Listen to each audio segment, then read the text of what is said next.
Hello class. আচ্ছা, আজকের atomic স্ট্রাকচারে আমরা বোরের মডেলটা আলোচনা করব। আচ্ছা, আগের দিনের পড়ার কন্টিনিউশন করছি। আগের দিন তো ফটোইলেকট্রিক ইফেক্ট পড়ানো হয়েছে, তার ঠিক মানে আগে যখন আমি রাদারফোর্ড যখন এক্সপেরিমেন্টটা পড়িয়েছিলাম, রাদারফোর্ড যখন অ্যাটম সম্পর্কে একটা ধারণা দিয়েছিলেন। এবার ওইখানে কিছু ড্রব্যাক্স বা কিছু লিমিটেশন ছিল। ড্রব্যাক্স বা লিমিটেশনের মধ্যে কী কী ছিল? প্রথম নম্বর লিমিটেশন ছিল যে যে ওই লিমিটেশনটা ম্যাক্সওয়েল বেসিক্যালি বলেছিলেন, যে একটা যদি চার্জ পার্টিকেল যদি সে ঘুরতে থাকে বা যদি মুভ করতে থাকে, তাহলে সে কী করে, সে আস্তে আস্তে কী করে তার এনার্জিটাকে ত্যাগ করতে থাকে বা রিলিজ করতে থাকে ইলেকট্রোম্যাগনেটিক রেডিয়েশন হিসেবে। এবার যখন এনার্জিটা ত্যাগ করে, তখন তার এনার্জি যখন কমতে থাকে, তখন কী হবে ইলেকট্রনের ক্ষেত্রে? কী হবে, ইলেকট্রন যদি নিউক্লিয়াসের চারদিকে যদি ঘোরে, তাহলে ইলেকট্রনটা কী হবে, এনার্জি ছাড়তে ছাড়তে ছাড়তে ছাড়তে একটা স্পাইরাল মোশনে ঘুরতে ঘুরতে ঘুরতে ঘুরতে ঘুরতে ঘুরতে ও কী করবে, একটা সময় রেডিয়াস কমতে কমতে কমতে ও নিউক্লিয়াসের উপরে এসে পড়ে যাবে।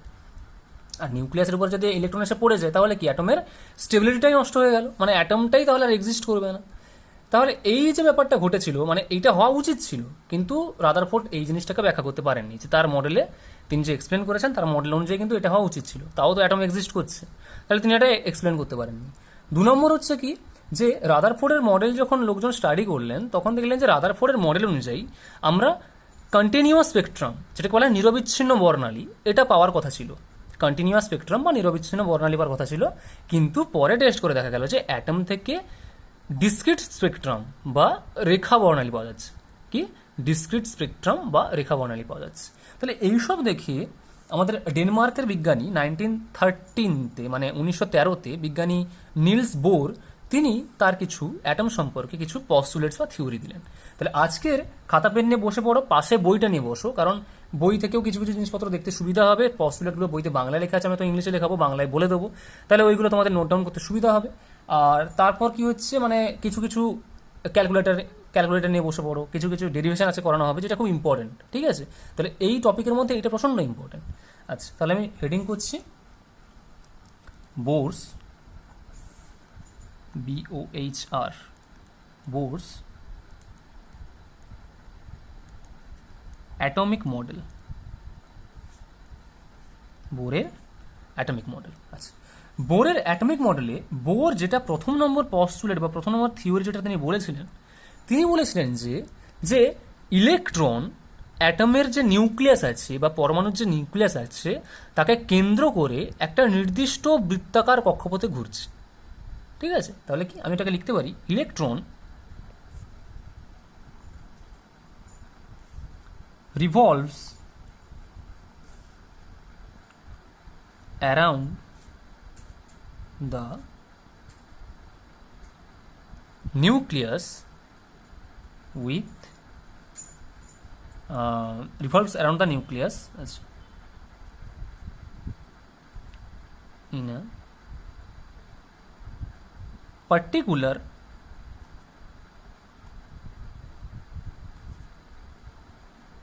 Circular path. অর্থাৎ ইলেকট্রনগুলো কি করে, নিউক্লিয়াসের চারিদিকে ঘুরে একটা ফিক্সড সার্কুলার, ফিক্সড একটা বৃত্তাকার পথে ঘুরে ওরা। মানে ইলেকট্রনগুলি নিউক্লিয়াসকে কেন্দ্র করে কেবলমাত্র নির্দিষ্ট কিছু বৃত্তাকার কক্ষপথে এবং নির্দিষ্ট কিছু ব্যাসার্ধের বৃত্তাকার কক্ষপথে ওরা ঘুরে। এই যে তোমার যে পাত্রা আছে, তাকে কি বলা হয়, বাংলায় বলা হয়, এই সার্কুলার পাথগুলোকে বাংলায় বলা হয় কক্ষপথ, আর ইংলিশে বলা হয় অরবিট। ঠিক আছে, তাহলে this circular paths are called orbits, বা এটাকে বাংলায় বলতে পারো কি কক্ষপথ। মানে ব্যাপারটা কি, দেখতে কেমন হচ্ছে, ধরো এই তোমার এখানে একটা নিউক্লিয়াস আছে, ওর চারিদিকে কি করছে, একটা ধরো এরকম বৃত্তাকার পথ থাকে, এবং বৃত্তাকার পথে কি থাকে, ইলেকট্রন ওই বৃত্তাকার পথে কি করে, ঘোরাফেরা করে। ঠিক আছে, আচ্ছা, নেক্সট এটা তিনি বললেন, এই পয়েন্টের আন্ডারে নেক্সট বললেন যে এই যে ইলেকট্রনগুলো ঘুরছে না, যেহেতু এটা ঘুরছে, মানে এর একটা কি ভরবেগ আছে। কোনো একটা জিনিস যদি মুভ করে, তাহলে তার কি হবে, ভরবেগ আছে, ভর ইন্টু বেগ। আচ্ছা, এটা যেহেতু সার্কুলার কক্ষপথে ঘুরছে, তাই এর রৈখিক ভরবেগ থাকবে না, এর কি থাকবে, কৌণিক ভরবেগ থাকবে, বা যেটাকে বলা হয় অ্যাঙ্গুলার মোমেন্টাম। মানে কৌণিক ভরবেগ। উনি বললেন যে প্রতিটা ইলেকট্রনের অ্যাঙ্গুলার মোমেন্টাম সেটা কার সঙ্গে সমান হবে, সেটা h/2π এর ইন্টিগ্রাল মাল্টিপলের সাথে সমান হবে। মানে জিনিসটা আমি বুঝিয়ে দিই, আমি আগে বলে দিই যে দ্য অ্যাঙ্গুলার মোমেন্টাম, যেটাকে বাংলায় বলছি কি কৌণিক ভরবেগ, কার? ইলেকট্রনের, of an electron is equal to the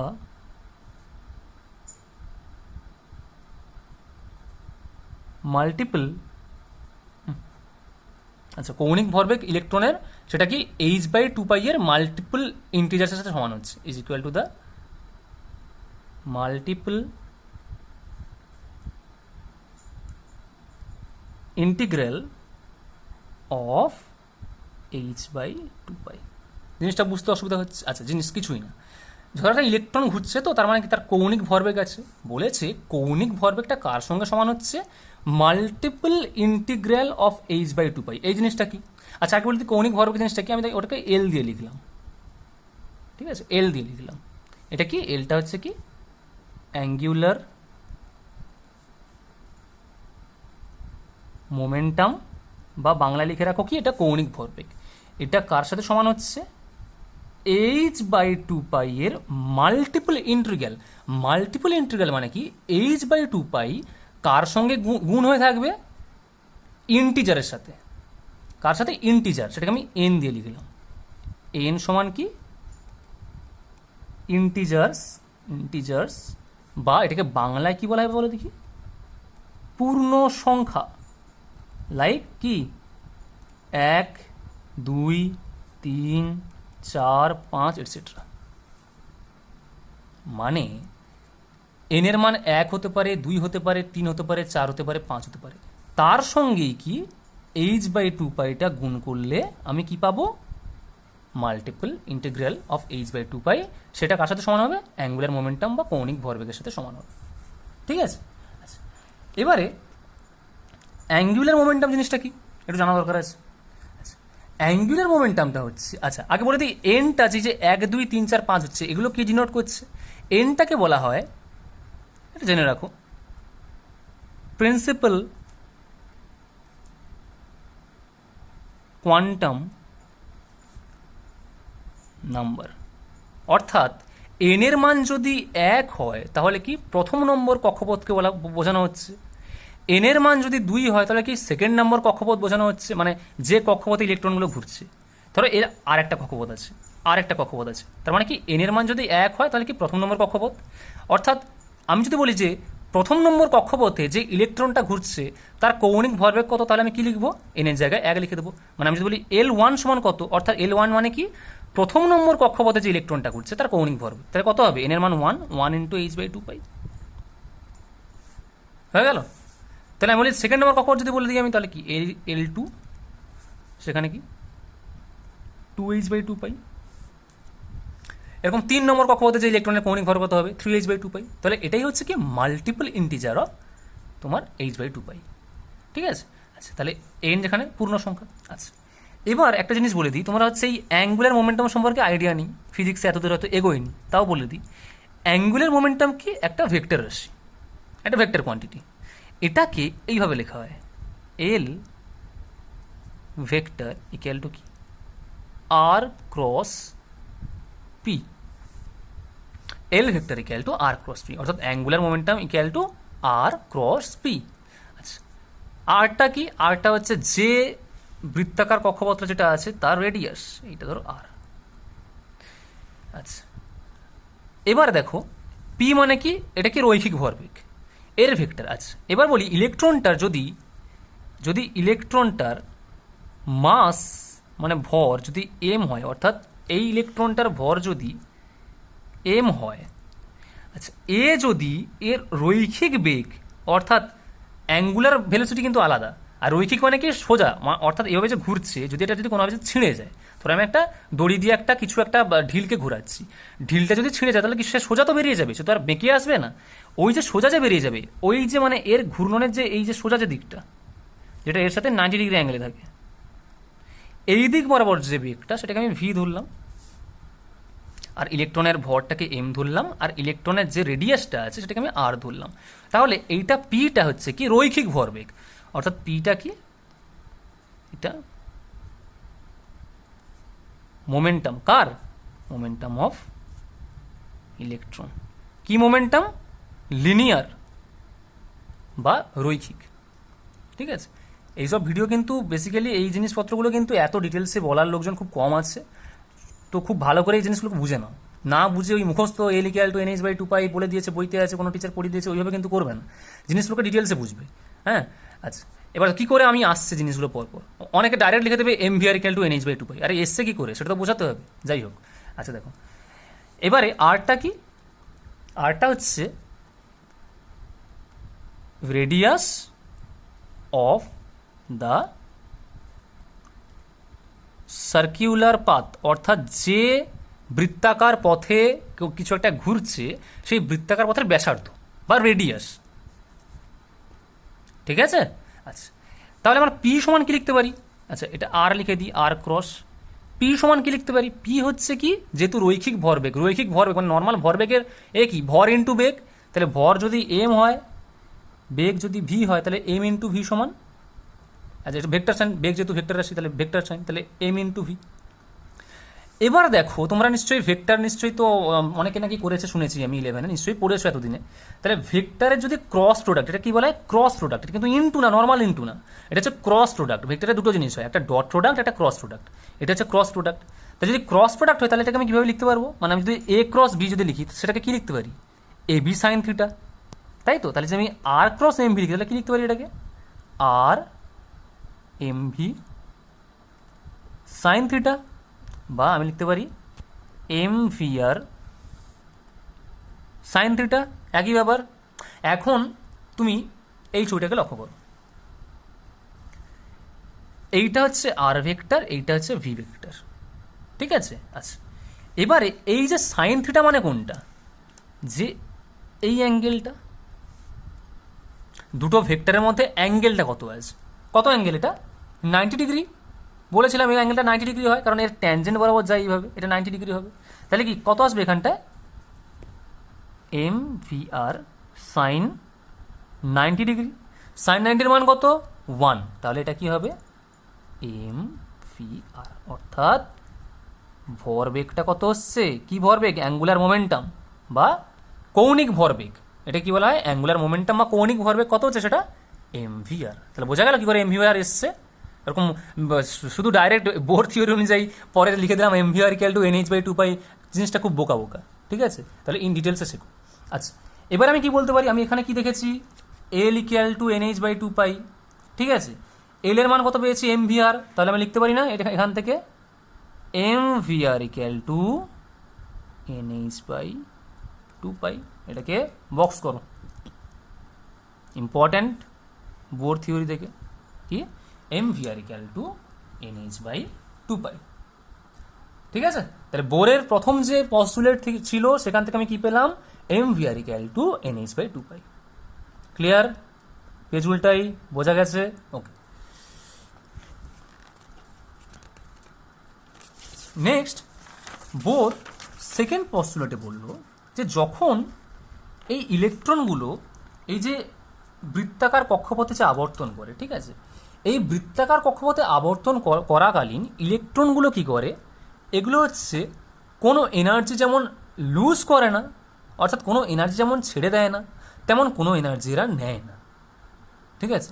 তাহলে এই জন্য ওই যে, আচ্ছা এটা একটু ভালো করে শোনো, যখন ওই বৃত্তাকার কক্ষপথে ইলেকট্রনটা ঘোরে, ওই ঘোরার সময় ইলেকট্রন ওই নির্দিষ্ট বৃত্তাকার কক্ষপথে কী করে, ইলেকট্রনগুলো এনার্জি নেয়ও না আর এনার্জি ছেড়েও দেয় না।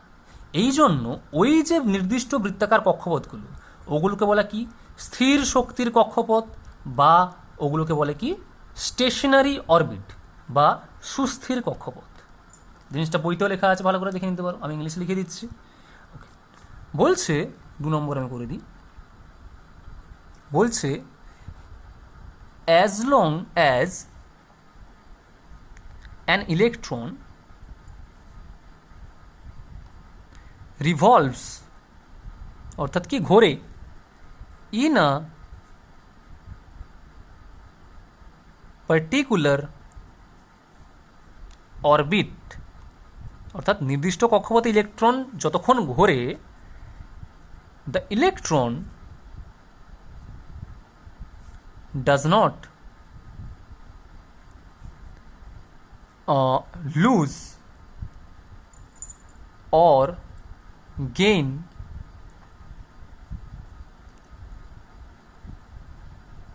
এনার্জি। ঠিক আছে, অর্থাৎ ইলেকট্রন যতক্ষণ ওই নির্দিষ্ট কক্ষপথগুলোতে ঘোরে ততক্ষণ কী করে, ইলেকট্রনগুলো এনার্জি ছাড়েও না, এনার্জি গ্রহণ করে না। ঠিক আছে, এই জন্য দেয়ার ফোর দিজ অরবিটস, মানে কক্ষপথগুলো কি বলা হয়, এই অরবিটগুলোকে আর কল্ড স্টেশনারি অরবিট। কি বলা হয়,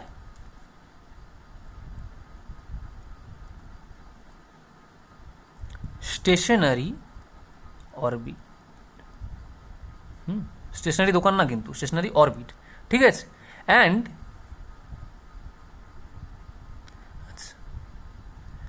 এবার এবার ইলেকট্রনগুলোকে কি বলা হবে, যে ইলেকট্রনগুলোকে, যে ইলেকট্রনগুলো এরকম অরবিটে ঘুরছে, বলছি ইলেকট্রনগুলোকে বলা হয়, ওই ইলেকট্রনগুলো স্টেশনারি এনার্জি স্টেটে আছে, অর্থাৎ স্থির এনার্জিতে তারা আছে।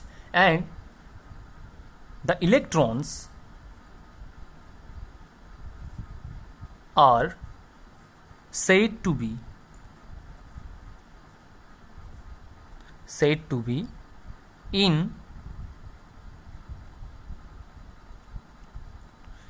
stationary energy state। ঠিক আছে, তাহলে কি হয়েছে যে ইলেকট্রনগুলো যখন ওই পার্টিকুলার, যখন তোমার অরবিটালগুলোতে যখন ঘোরাফেরা করে, তখন যখন অ্যাকচুয়ালি না অরবিটাল না, অরবিটাল সরি ভুল বলেছি, অরবিটাল আলাদা জিনিস। অরবিটে যখন ঘোরাফেরা করে তখন কি ইলেকট্রনগুলো শক্তি গ্রহণও করে না, শক্তি বর্জনও করে না। তখন কি বলা হয়, ওই যে অরবিটগুলোকে বলা হয় কি স্টেশনারি অরবিট। আর ওই যে অরবিটে যে তোমার ইলেকট্রনগুলো থাকে, সেই ইলেকট্রনকে বলা হয় কি স্টেশনারি এনার্জি স্টেট। ইলেকট্রনগুলো কিভাবে থাকে, স্টেশনারি ইলেকট্রন এনার্জি স্টেট, অর্থাৎ কি ইলেকট্রন নিজে থেকে শক্তি গ্রহণ বর্জন করতে পারে না।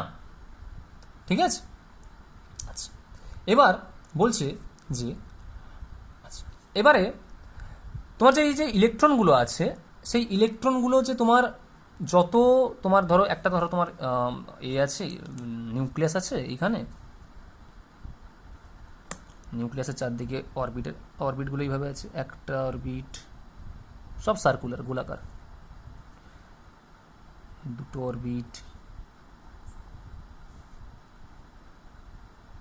ঠিক আছে, তিনটে অরবিট,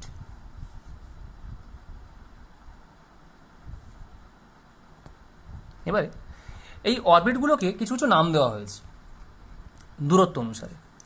অর্থাৎ নিউক্লিয়াসের কাছে যে অরবিটটা আছে সেটা হচ্ছে 1 নম্বর অরবিট, তারপরটা কি 2 নম্বর অরবিট, তারপরটা 3 নম্বর, এরপরে যদি আরেকটা আসে এইভাবে এইভাবে, এটাকে বলা হয় কি 4 নম্বর, এটাকে বলা হয় 5 নম্বর। বলছে নিউক্লিয়াসের কাছে যে অরবিটটা আছে 1 নম্বর অরবিটকে বলা হয় কে অরবিট বা কেতম কক্ষপথ। 2 নম্বরটাকে বলা হয় এলতম কক্ষপথ, 3 নম্বরটাকে বলা হয় এমতম কক্ষপথ, চারটাকে বলা হয় এনতম কক্ষপথ, 5কে ও, and so on, and so on, এরম আমি নাম দিতে পারি। ঠিক আছে, তো তিনি মোটামুটি এরম নাম দিয়েছিলেন এদেরকে।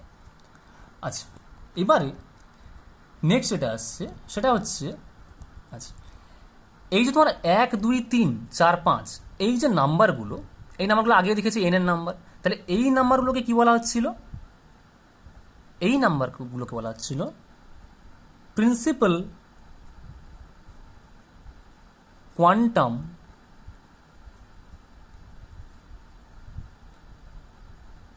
নাম্বার। তাই 1 2 3 4 এগুলোকে বলা হয় প্রিন্সিপাল কোয়ান্টাম নাম্বার। যদি প্রিন্সিপাল কোয়ান্টাম নাম্বার 1 হয় তার মানে বুঝতে হবে এটা কে অরবিট। যদি প্রিন্সিপাল কোয়ান্টাম নাম্বার যদি 2 হয় তাহলে বুঝতে হবে এল অরবিট মানে কি কক্ষপথ। যদি প্রিন্সিপাল কোয়ান্টাম নাম্বার 3 হয় তাহলে বুঝতে হবে যে এম কক্ষপথ। যদি 4 হয় তাহলে বুঝতে হবে হচ্ছে এন কক্ষপথ। ঠিক আছে? আচ্ছা, এবারে শক্তি ভক্তিগুলো একটু পরে বলছি। ইনার যে নেক্সট পয়েন্টটা ছিল না, এটা একটু কন্ট্রাডিক্টরি পয়েন্ট। এটা হচ্ছে এর সঙ্গে কন্ট্রাডিক্ট করবে। ঠিক আছে, আমি আচ্ছা বলে দিই, কিন্তু জিনিসটা কন্ট্রাডিক্ট করলেও জিনিসটা তোমাকে বুঝতে হবে। আচ্ছা বলে দিই, 3 নম্বর যে পয়েন্টটা বলছে যে এই যে তোমার যে সেলগুলো মানে কক্ষপথগুলো যেগুলো আছে, সেই কক্ষপথের কিছু ডেফিনেট এনার্জি আছে। 1 নম্বরে কিছু একটা এনার্জি আছে, 2 নম্বরে একটা এনার্জি আছে, 3 নম্বরে একটা এনার্জি আছে, 4 নম্বরে একটা এনার্জি আছে। ঠিক আছে? তাহলে এই কক্ষপথগুলোকে তুমি এনার্জি লেভেলও বলতে পারো। এগুলো কি একটা কক্ষপথ না বলে তুমি এনার্জি লেভেলও বলতে পারো, যেটা হচ্ছে 1 নম্বর এনার্জি লেভেল, এটা 2 নম্বর এনার্জি লেভেল, এটা 3 নম্বর এনার্জি লেভেল, এটা 4 নম্বর এনার্জি লেভেল। ঠিক আছে? এবারে যদি একটা ইলেকট্রন কিছু এনার্জি নেয় এবং সেই এনার্জিটা কিছু মানে কিছু না, একটা পার্টিকুলার অ্যামাউন্ট অফ এনার্জি যদি ও নেয়, তাহলে সেই ইলেকট্রনটা কি করতে পারে, যদি এনার্জি নেয় তাহলে কি সে জাম্প করতে পারে কোথায়, উপরের কক্ষপথে। অর্থাৎ 1 থেকে 2 যেতে পারে, 1 থেকে 3 যেতে পারে, 1 থেকে 4 যেতে পারে, 1 থেকে 5 যেতে পারে। কিন্তু তুমি যে কোনো এনার্জি দিয়ে দিলে এই 1 থেকে 2 এর মাঝে কিন্তু তুমি অন্য কোনো এনার্জি তুমি তোকে দিয়ে দাও। ধরো আমি 1 নম্বর এনার্জিকে আমি এক নম্বর এনার্জি দিয়েছি, মানে ধরো এখানে এনার্জি আমি বললাম যে এখানে 1 নম্বর এনার্জি ধরো 5, 2 নম্বর এনার্জি ধরো 10, 3 নম্বর এনার্জি ধরো আমি বললাম 20। লেটস ধরো আমি 5কে আরও 3টে এনার্জি দিলাম, মানে ধরো আমি 8 করলাম 5কে। তাহলে কি ইলেকট্রন জাম্প করবে? না, করবে না, কারণ 5 আর 10-এর মাঝখানে কিন্তু কোনো গল্প নেই। এটা 5, এটা 10। হয় তুমি একে 5 দাও তাহলে 10-এ যাবে, বা হয় তুমি একে 15 দাও তাহলে 20-তে যাবে। যে কোনো এনার্জি দিলে কিন্তু হবে না, ফিক্সড অ্যামাউন্টের এনার্জি নেবে বা কোয়ান্টাইজ এনার্জি নেবে।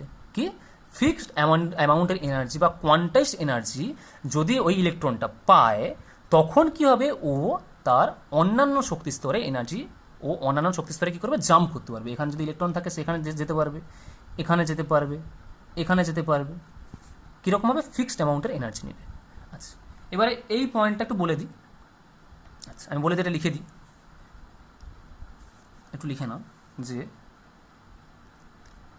Each orbit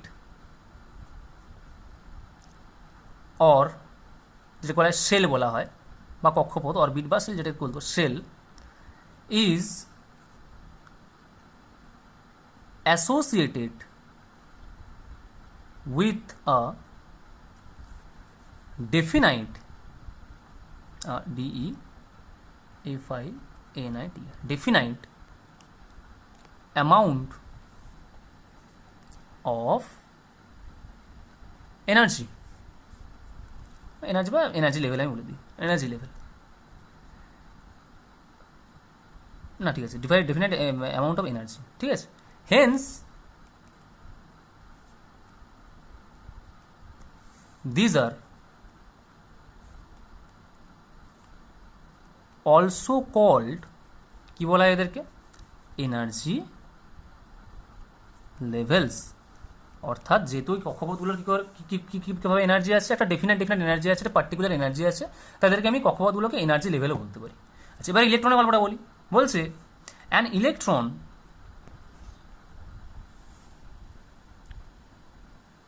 jumps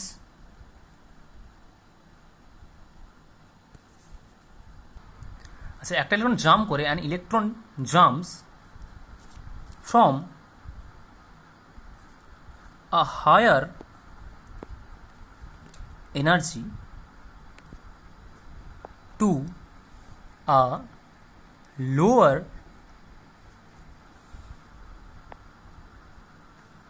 energy level। ঠিক আছে? হায়ার এনার্জি থেকে কি করবে, সে লোয়ার এনার্জি লেভেলে আসবে। কিভাবে আসবে? বাই এমিটিং electromagnetic radiation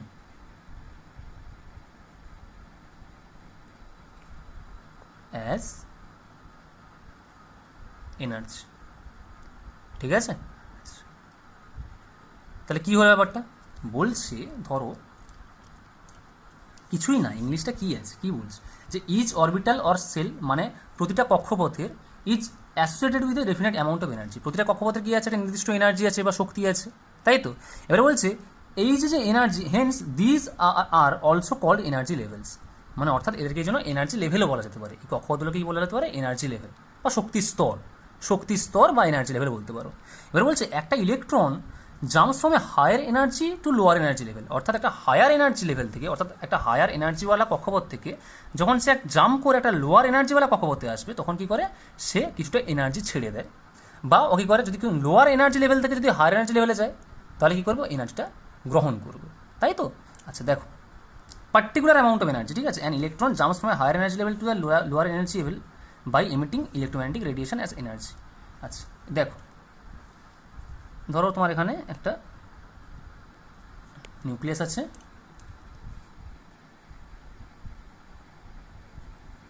আচ্ছা বলে রাখি একটা জিনিস, এটা পরেও আমি বলে দেবো, তাও এখন জেনে রাখো যে নিউক্লিয়াস থেকে তুমি যত দূরে যাবে তত কিন্তু কক্ষপথের এনার্জি বাড়বে, অর্থাৎ কক্ষপথের এনার্জি কি এই বরাবর ইনক্রিজ করছে বা বাড়ছে, ঠিক আছে? তাহলে ধরো একটা ইলেকট্রন, সে ধরো এখানে ছিল, লেটস সে এর এনার্জি 5, এর 10, এর 20, ধরার কথা বলে দিলাম। তুমি যদি একে বাইরের থেকে 5 এনার্জি দাও, তাহলে ওই 10 হবে। 10 হওয়া মানে কি এর সঙ্গে সমান হবে। তখন কি হবে? ইলেকট্রনটা টুক করে এইখানে জাম্প করে যাবে। ব্যাপারটা বোঝা গেল? তুমি যদি 5 না, তুমি যদি 4 দাও, তাহলে কিন্তু যাবে না কোথাও, কারণ যাওয়ার মতো কোনো জায়গাই নেই, কারণ এনার্জি সেলগুলো কিন্তু ফিক্সড এনার্জি সেল, এর মাঝে কোনো এনার্জি সেলই নেই, 5-এর পরে 10ই আছে। 5-10টা আমি ধরার কথা বলছি, এনার্জি ধরার। আমি তখন পরে যখন আমি দেখাবো না, পরে যখন আমি তোমাকে যখন আমি করাবো, যখন এনার্জি যখন ক্যালকুলেশন করা শেখাবো, তখন দেখতে পাবে যে প্রথম এনার্জি সেকেন্ড এনার্জি কত করে হচ্ছে, ওটা কোনো ব্যাপার নেই। আচ্ছা নেক্সট দেখো, এবার আমি বলছি যেটা, ধরো এখানে একটা ইলেকট্রন ছিল 20, কোনোভাবে এই 20 এনার্জি থাকা ইলেকট্রনটা ধরো আমি বললাম যে 10 অ্যামাউন্টের এনার্জি বের করে দিয়েছে। যদি বের করে দেয় তাহলে এর এখন এনার্জি কত হয়েছে? 10 মানে কোনটা? এইটা। তাহলে ও কী করবে? জাম্প করে এইখানে চলে আসবে, তাই তো? এ যদি 5 অ্যামাউন্ট এনার্জি ছাড়তো, 20টা যদি 5 অ্যামাউন্ট এনার্জি ছাড়তো এই ইলেকট্রনটা, তাহলে কি হবে? তাহলে হবে যেটা, এর এনার্জি এখন 15 হবে, কিন্তু 15ওয়ালা তো কোনো শক্তি স্তরই নেই, তাহলে ও জাম্প করবে না। বারবার বলে রাখি, ইলেকট্রনের নিজস্ব কোনো এনার্জি থাকে না। ইলেকট্রন হ্যাজ নো এনার্জি, ইলেকট্রনের এনার্জি থাকে না। কি করে? কার এনার্জি থাকে? এই কক্ষপথগুলোর এনার্জি থাকে, ঠিক আছে? তাহলে কক্ষপথ থেকে ইলেকট্রন যদি এনার্জি ছেড়ে দেয়, তাহলে কি হবে? কক্ষপথ থেকে যদি ইলেকট্রন মানে এনার্জি যদি ছেড়ে দেয়, তাহলে কি হবে? ইলেকট্রনটা নিচে চলে আসবে, ঠিক আছে? আচ্ছা এবারে কি হলো যে তুমি মোটামুটি এই ব্যাপারে বোঝা গেল তো? ক্লিয়ার তো? আচ্ছা এবার আমাকে যেটা জানতে হবে সেটা কি? সেটা হচ্ছে জানতে হবে যে এই যে তোমার যে ব্যাপারটা, যে বোর যে মডেলটা দিয়েছে, এই মডেল থেকে বোর এই ইলেকট্রনগুলো যে কী বেগে নিউক্লিয়াস চারিদিকে ঘুরছে, বা ইলেকট্রনগুলোর ব্যাসার্ধ কতটা বা রেডিয়াস কতটা, বা ইলেকট্রন যে ঘুরছে তার এনার্জি বা শক্তি কতটা, সেইটা নিয়ে বোর কী করেছে? ম্যাথমেটিক্যাল একটা ফর্মুলা দিয়েছে, অনেক ম্যাথমেটিক্যাল ফর্মুলা দিয়েছে। তাহলে সেইটা খুব ভালোভাবে জানতে হবে, ঠিক আছে? আচ্ছা তার আগে বলে দিই, আমি এই কথা এখানে একটা বলেছি যে এরা যখন হায়ার এনার্জি লেভেল থেকে যখন লোয়ার এনার্জি লেভেলে যখন আসে, তোমরা এই ইংলিশটা নাও লিখতে পারো, তোমরা বই দেখে, বইতে লেখা আছে বাংলায়, বাংলায় দেখে লিখে নাও, কোনো অসুবিধা নেই, কিন্তু কথাটা হচ্ছে একই। আচ্ছা দেখো, যখন হায়ার এনার্জি থেকে যখন লোয়ার এনার্জিতে আসবে, তখন ও কী করবে? তখন ও এনার্জিকে ছাড়বে। এই যে এনার্জিটা যে ছাড়ছে, এই যে এনার্জিটা ছেড়ে দিচ্ছে, দিয়ে তো এখানে আসছে, এইটা কি? এইটা হচ্ছে কি? ছাড়বে অ্যাজ এ ইলেকট্রোম্যাগনেটিক রেডিয়েশন। তো এর সঙ্গে স্পেকট্রা জড়িত আছে। যখন এর নেক্সট লেকচারে আমি যখন স্পেকট্রোস্কোপি পড়াবো, তখন আমি বলে দেবো যে কী ব্যাপারটা হচ্ছে কি না হচ্ছে, ঠিক আছে? এখন জাস্ট জেনে নাও, যখন ইলেকট্রন যখন জাম্প করছে, তখন এনার্জি ছাড়ছে। এবারে এনার্জি ছাড়ছে কী করে? ও একটা ইলেকট্রোম্যাগনেটিক রেডিয়েশন ছেড়ে দিচ্ছে। ওই ইলেকট্রোম্যাগনেটিক রেডিয়েশনটা কীভাবে ছাড়ছে? এনার্জি, মানে এই যে এনার্জিটা ছাড়ছে, সেই এনার্জিটা কীভাবে ছাড়ছে? As a electromagnetic radiation. Clear? Page উল্টাই। ঠিক আছে। আচ্ছা, নেক্সট আমি বোরের যে মডেলটা বোর যে দিয়েছিলাম, যে 3টে পস্টুলেট দিয়েছিলেন, ওই 3টে পস্টুলেটের উপরে বোর এবার তার অ্যাটমটাকে ডেসক্রাইব করলেন। তাহলে বোর কি বলেছিলেন প্রথম পস্টুলেট অনুযায়ী, যে আমার ইলেকট্রনগুলো কি করে, ইলেকট্রনগুলো বৃত্তাকার কক্ষপথ বা সার্কুলার ফিক্সড অরবিটে ইলেকট্রনগুলো কি করে, আবর্তন বা ঘূর্ণন, মানে ঘোরে, রিভলভ করে। আচ্ছা, কিভাবে? তাহলে একটা আমি এঁকে দিলাম একটা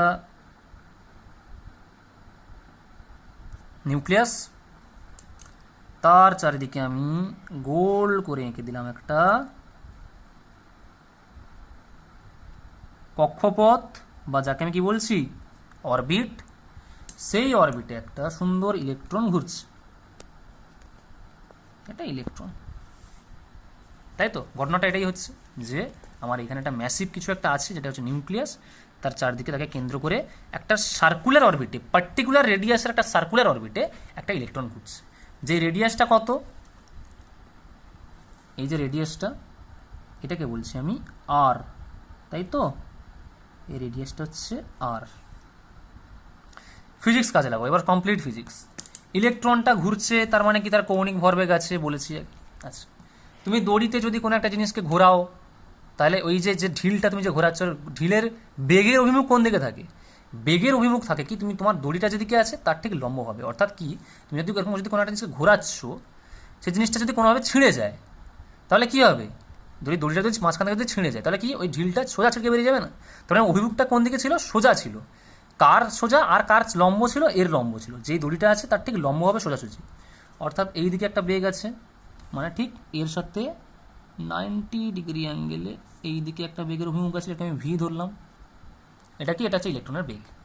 কি বেগ? রৈখিক বেগ বা লিনিয়ার ভেলোসিটি বলতে পারি আমি, ঠিক আছে? আচ্ছা, ধরো ইলেকট্রনটার ভর হচ্ছে স্মল এম, তাই তো? ইলেকট্রনটার ভর হচ্ছে স্মল এম। আচ্ছা, এবারে ইলেকট্রনটা যে ঘুরছে, কি লজিকে ঘুরছে? রাদারফোর্ড আগে এটা এক্সপ্লেন করে দিয়েছিলেন। কি বলেছিলেন উনি? যে যদি কোনো একটা এরকম কিছু যদি একটা ঘুরে, তাহলে কি হয়, যে তার কেন্দ্রাভিমুখী একটা বল কাজ করে, যেটা বলা হয় সেন্ট্রিপিটাল ফোর্স। তাহলে এদিকে কি কাজ করছে? Centripetal force. আমার আগে লেকচার এগুলো করা আছে সব। সেন্ট্রিপিটাল ফোর্স মানে কি? অভিকেন্দ্র বল, অভিকেন্দ্র, যেটা এদিকে কাজ করছে। আর ঠিক এই ফোর্সটা যদি কাজ করে, তাহলে কি এখানে চলে আসতো, কিন্তু আসছে না কেন? কারণ এর ঠিক বিপরীত দিকে একটা ফোর্স কাজ করছে, যাকে বলা হয় সেন্ট্রিফিউগাল ফোর্স।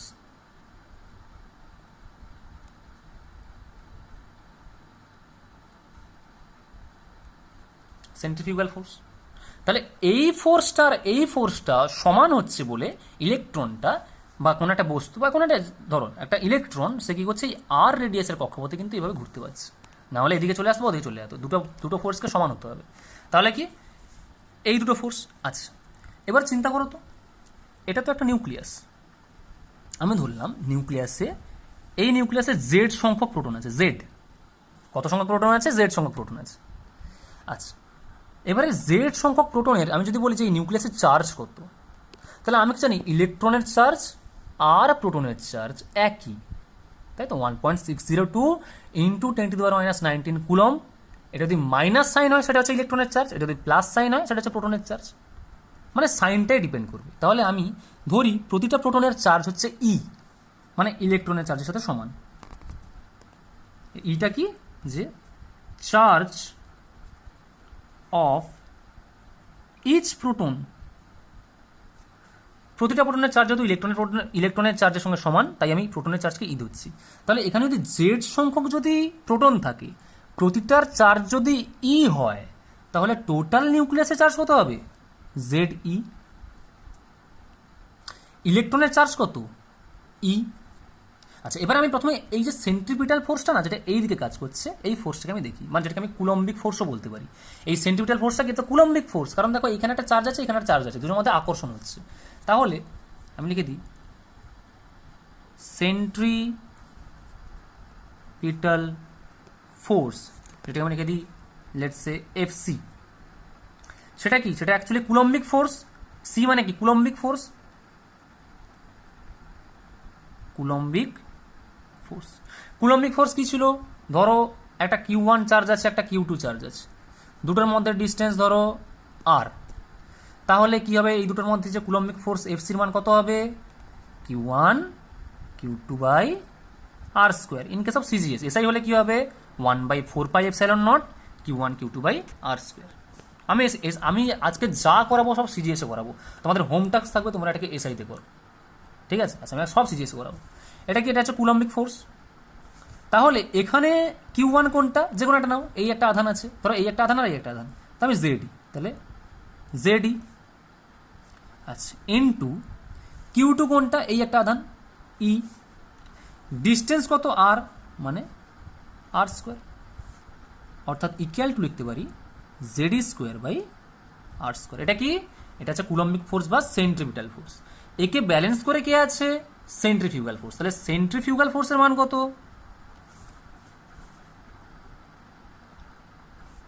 ফোর্স দেখো m V square by r. Centrifugal ফোর্সের মান কত হয়? M V square by r হয়। তাহলে দেখো m V square by r, তাই তো? এবারে দুটো ফোর্সকে একে অপরকে ব্যালেন্স করছে, তাই ইলেকট্রনটা ছিটকে যাচ্ছে না বা কোনো একটা জিনিস ছিটকে যাচ্ছে না, যেহেতু সার্কুলার মোশনে ঘুরছে। তাহলে কি আমি কি লিখতে পারি? যে F C equal to centrifugal, কি লিখলাম? Centrifugal force, that is F C মানে কি? JD square by R square equal to M V square by R. ঠিক আছে? Z E square by R square equal to M V square by R. এখান থেকে আমি V স্কোয়ারটা বের করি। ভি স্কোয়ার হচ্ছে দেখো আর, আর একটা আর কাটলো, তাই তো? তার মানে ভি স্কোয়ার সমান কী হবে? Z e square by m r. Box করো, বা বক্স করতে হবে না, এটাকে 1 নম্বর ইকুয়েশন দিয়ে দাও। তাহলে ভি স্কোয়ার কত পেলাম? Z e square by r. Next একটা ইম্পর্টেন্ট টপিক, বোরের ফার্স্ট যে পস্টুলেট ছিল সেখানে কি পেয়েছিলাম? যে ইলেকট্রনগুলো যে মুভ করছে, সেই ইলেকট্রনগুলোর অ্যাঙ্গুলার মোমেন্টাম বা কৌণিক ভরবেগ যেটাকে বলা হয় এমভিআর, সেটা কার সাথে সমান হচ্ছে? NH/2π এর মাল্টিপল ইন্টিগ্রালের সাথে, তাই তো? মানে কি? পূর্ণ সংখ্যার গুণিতক বলতে পারো NH/2π। মানে ওখান থেকে আমি কি পেয়েছিলাম?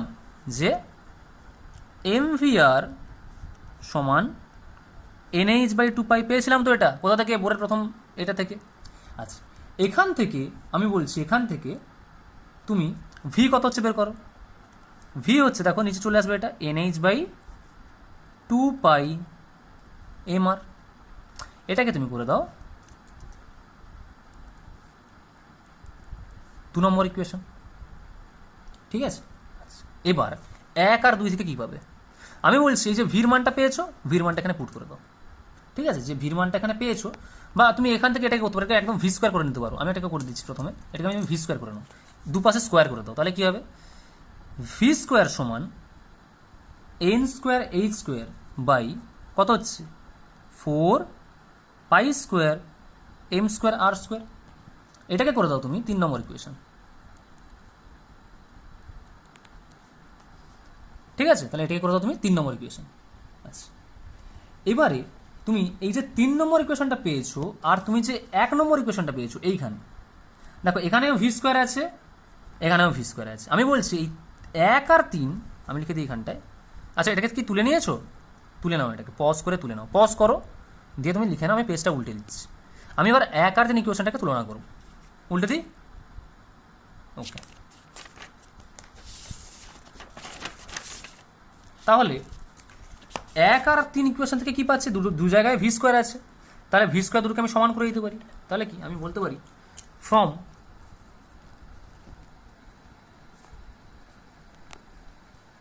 ইকুয়েশন 1 and 3, আমি আগেও বলছি, বারবার বলছি, এটা কি আমি সিজিএস পদ্ধতিতে করছি, এসআইতে করছি না। এসআইতে টাস্ক থাকবে তোমাদের, আমি এখন কমপ্লিটলি সিজিএসে করছি, ঠিক আছে? আচ্ছা, এবারে 1 আর 3 যদি সমান করো, তাহলে কি ছিল? ওদিকে ভি স্কোয়ার সমান কি ছিল? Z E square by R square. এদিকে ভি স্কোয়ার সমান কি পেলে? N square H square by 4π square M square R square, তাই তো? আচ্ছা, এবারে এখান থেকে আমি বলছি আর কত হবে বের করো। তাহলে দেখো আচ্ছা জেড স্কোয়ার বাই, ও আমি ভুল করলাম, এখানে জেড স্কোয়ার বাই এম আর ছিল, এম আর সরি, 1 নম্বর সমান ভি স্কোয়ার সমান জেড স্কোয়ার বাই এম আর ছিল, যাই হোক। আচ্ছা এখান থেকে আর কত হবে বের করো। তাহলে এই একটা আর কাটলো, এই একটা আর কাটলো, মানে স্কোয়ারটা কেটে দিলাম আমি। আচ্ছা আর কি কি কাটবে, আর কি কি কাটবে, একটা এম, একটা এম, ঠিক আছে। আর আর কিছু কাটছে, ঠিক আছে। তাহলে আর সমান কি হচ্ছে এখান থেকে, আর সমান হচ্ছে n square H square by 4 pi square M Z square. তো এটা কি হলো, এটা হলো তোমার রেডিয়াস বা ব্যাসার্ধ কার, বোর যে মডেল দিয়েছে সেই মডেল অনুযায়ী ইলেকট্রনের ব্যাসার্ধের মান হলো কত, R equal to N square H square by 4 pi square M Z square, ঠিক আছে। তাহলে এটা কত নম্বর কক্ষপথ আছে, এন নম্বর কক্ষপথ, তাহলে আমি এখানে ছোট করে লিখে দিই আর সাফিক্সে এন, ঠিক আছে। এটাকে তুমি দিয়ে দাও, পিঙ্ক কালারটা গেল কোথায়, পিঙ্ক কালারটা গেল কোথায়, যা কোথায় হারিয়ে গেছে, যাই হোক। আচ্ছা এটাকে দিয়ে দাও তুমি 4 নম্বর ইকুয়েশন, ঠিক আছে। আচ্ছা দেখো দেখি এই ইকুয়েশনটা কি কি পাচ্ছ, এনটা কি, এনটা হচ্ছে যে কক্ষপথটা তুমি নেবে, মানে এনটা মাল্টিপল ইন্টিজার হবে, তাহলে মানে ইন্টিজার হবে, তাহলে এন এর মান কত হতে পারে, এন এর মান হতে পারে 1 2 3 চললো, তাহলে এনটা চেঞ্জ হতে পারে। এইচটা কি, এইচটা এই যে আমি যে এইচ এখানে করে দিলাম, কোথায় করে দিলাম, এইচ কোথায় চলে এসেছি ইমা, তখন এইচ এর মানটা বলেন না, এইচটা কি, এইচটা হচ্ছে প্ল্যাঙ্কের ধ্রুবক, প্ল্যাঙ্ক কনস্ট্যান্ট, আগের লেকচারে দেখানো আছে। এইচটা কি, এইচটা হচ্ছে প্ল্যাঙ্কের ধ্রুবক, প্ল্যাঙ্কস কনস্ট্যান্ট, যেখানে আমি না, যেখানে ওই যখন আমি যেখানে নোটটা লিখেছিলাম না ওই বোর্ডের প্রথমে, যে multiple integer of n h by 2 pi, ওখানে এইচটার সমান লিখে রাখো প্ল্যাঙ্কের কনস্ট্যান্ট বা প্ল্যাঙ্কের ধ্রুবক, যার মানটা কি 6.626 into 10 to the power minus 27 erg second, ঠিক আছে।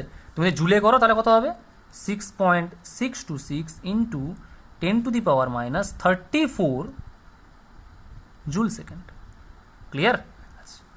আচ্ছা এইচটা তাহলে কনস্ট্যান্ট, 4 তো কনস্ট্যান্ট, পাইও কনস্ট্যান্ট, এমটাও কনস্ট্যান্ট, না এম কি কনস্ট্যান্ট, হ্যাঁ M constant.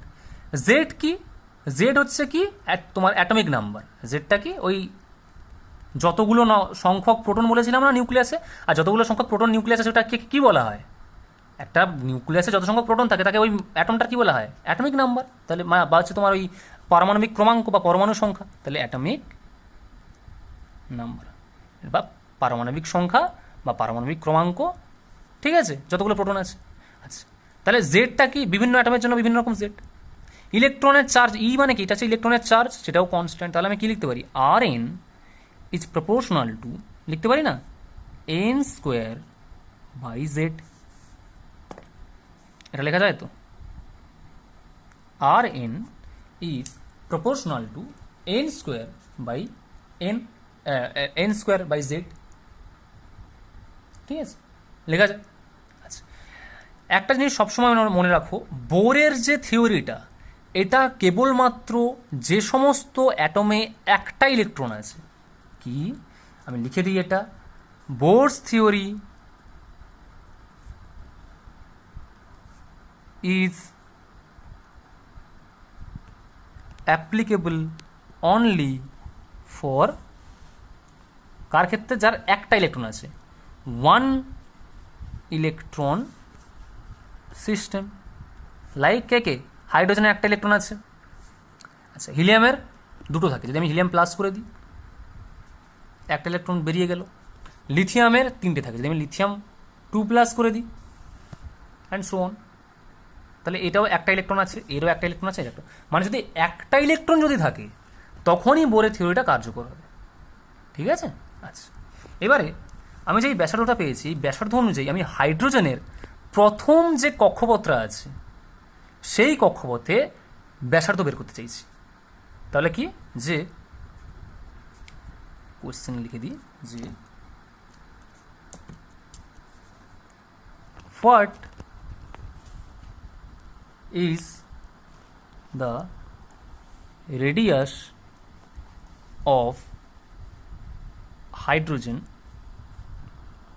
radius of the first orbit of hydrogen atom, অর্থাৎ হাইড্রোজেন অ্যাটমের প্রথম নম্বর যে কক্ষপথটা আছে তার ব্যাসার্ধ কত। ঠিক আছে, আচ্ছা তাহলে আমি এখন রেডিয়াসের ফর্মুলা তাহলে লিখে ফেলি। এখানে রেডিয়াসের ফর্মুলা কী ছিল আমি বের করে দিয়েছিলাম, R N equal to N square H square by 4 pi square M Z E square. আচ্ছা ফর হাইড্রোজেন আমি কি বলেছি, দ্য ফার্স্ট অরবিট মানে কি প্রথম কক্ষপথ, প্রথম কক্ষপথের ক্ষেত্রে এন এর মান কত হবে 1, যেটাকে আমি বলি কি কে তম কক্ষপথ, তাই তো। তাহলে প্রথম কক্ষপথ মানে কি এন এর মান 1। আচ্ছা এইচ এর মান কত, Planck constant 6.626 into 10⁻⁻27 erg second. ঠিক আছে, পাইয়ের মান কত 3.14 বা তুমি লিখতে পারো 22/7। আচ্ছা এবারে এম মানে কি, এমটা হচ্ছে কি ইলেকট্রনের মাস, ইলেকট্রনের মাস কত 9.11 ইন্টু 10⁻28 কি গ্রাম। সব সিজিএসে করছি কিন্তু আমি পুরো প্রবলেমটাই সিজিএসে সলভ করছি। আচ্ছা এম আর তোমার আর কি আছে জানো, আচ্ছা জেড, হাইড্রোজেনের জেড কত, হাইড্রোজেনের অ্যাটমিক নাম্বার কত 1, কারণ একটাই প্রোটন থাকে। আচ্ছা ইলেকট্রনের চার্জ কত, এই যে ইটা আছে ইলেকট্রনের চার্জ কত, যেহেতু সিজিএসে তাহলে 4.8 ইন্টু 10⁻10 ESU। সবগুলো ভ্যালু এখানে বসিয়ে দাও, বসালে কি হবে নিজেরা বসাও। তাহলে 1 স্কোয়ার ইন্টু 6.626 ইন্টু 10⁻27 এর হোল স্কোয়ার, ইউনিট ডাইমেনশন নিজে থেকে চেঞ্জ করো, শিখে নাও কী করে চেঞ্জ করতে হয়, আর্ক সেকেন্ড থেকে কী করে কী হয় নিজেরা করো। আচ্ছা 4 পাই মান কত 3.14 এর স্কোয়ার, এম এর মান কত এসছে 9.11 ইন্টু 10⁻28 এর স্কোয়ার, সরি এটা তো এটাই আছে, হ্যাঁ পাই স্কোয়ার, এটা এম। আচ্ছা জেড কত 1 আর ইলেকট্রনের চার্জ কত 4.8 ইন্টু 10⁻10 এর স্কোয়ার। তাহলে এইটা ক্যালকুলেশন নিজেরা করো, তোমরা করো, আমি লিখে দিই। আমার এসছে অ্যাপ্রক্সিমেটলি 0.529 ইন্টু 10⁻8 সেন্টিমিটার। সবাই করো, কাছাকাছি এর ভ্যালুটাই আসবে 0.529 ইন্টু 10⁻8 সেন্টিমিটার, তাই তো। আচ্ছা যদি এটা যদি আসে তাহলে 1 অ্যাংস্ট্রোম সমান কত centimetre, 1 angstrom equal to 10⁻8 centimetre. তার মানে আমি এটাকে লিখতে পারি না 0.529 অ্যাংস্ট্রোম। তাহলে এটা যদি আমি আর এন লিখেছি মানে এটা তাহলে কি হচ্ছে R1, অর্থাৎ হাইড্রোজেনের প্রথম নম্বর যে কক্ষপথটা ছিল তার ব্যাসার্ধ কত হলো 0.529 অ্যাংস্ট্রোম। Clear clear. আচ্ছা এবার আমি যদি বলি কোশ্চেন দিই যে হিলিয়ামের প্রথম নম্বর যে তোমার কক্ষপথটা ছিল তার ব্যাসার্ধ কত, হিলিয়ামের প্রথম নম্বর যে কক্ষপথটা ছিল তার ব্যাসার্ধ কত, কি করবে এন এর মান বসাবে, এইচ এর মান বসাবে, 4 পাই স্কোয়ার, এম একই, চেঞ্জ কি হবে, চেঞ্জ হবে হচ্ছে জেড আর আর জেডটাই চেঞ্জ হবে নর্মাল। তাহলে এটাকে আমি এরম লিখতে পারি না, এই যে তুমি এখানে যেটা লিখে দিয়েছি আমি যে R N is proportional to N square Z. আচ্ছা এখান থেকে আমি এটা লিখতে পারি তো R N equal to K into N square by Z. আচ্ছা কে মানে কি বলো দেখি, কে মানে এখানে কে কোনটা হচ্ছে, এখানে যদি আমি কে বলি তাহলে কোন টার্মগুলোকে নেবো, এন স্কোয়ারটাকে বাদ দেবো আর জেডটাকে বাদ দেবো, মানে কি 8 square by 4 pi square m e square. তাহলে 8 square by 4 pi square m স্কোয়ারের মান কত, সেটাই তো আমার 0.082 ইন্টু 10⁻8, এটাই তো। কারণ কি দেখো এন এর মানও 1 বসেছে, জেড এর মানও 1 বসেছে, মানে এই দুটো ভ্যালু কিছু ছিল না।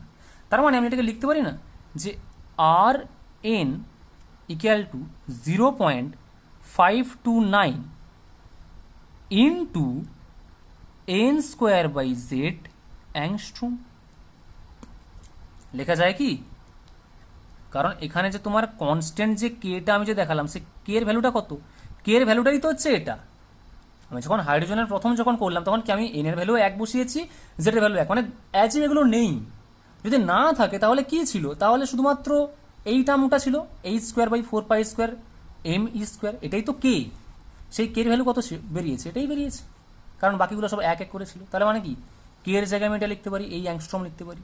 তার মানে কি, তুমি আর এন সমান ইন জেনারেল লিখতে পারো 0.529 into N square by Z. তাহলে এটা হলে তোমার সমস্ত প্রবলেম সলভ হয়ে যাবে।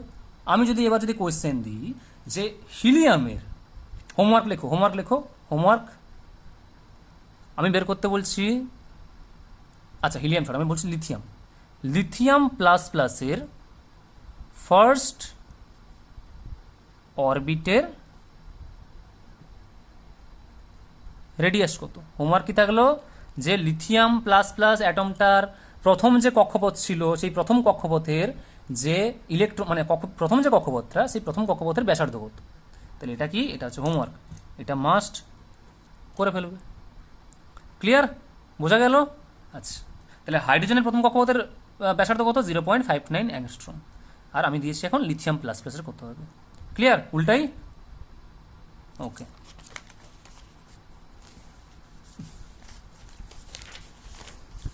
নেক্সট যেটা আমি করব সেটা হচ্ছে, আচ্ছা এটাকে যেটা আমি করেছিলাম না, এখানে যেটাকে আমি করেছিলাম, এটাকে আমি এরকমভাবেই তো লিখতে পারি না? থাক, মানে এটাকে আমি এরকমভাবেও লিখতে পারি না যে আর এন ইকুয়াল টু, তুমি মোটামুটি তুমি বলতে পারো যে না ঠিক আছে থাক, মানে আমি যদি হাইড্রোজেনের ক্ষেত্রে যদি বলি, নর্মাল কি হাইড্রোজেনের ক্ষেত্রে কি হয় যে হাইড্রোজেন আমি বলি সেকেন্ডতম কক্ষপথের ব্যাসার্ধ কত, তাহলে তুমি এই ফর্মুলা ফেলেও করতে পারো, কোনো অসুবিধা নেই, দরকার নেই ওই ছাড়, ওই থাক।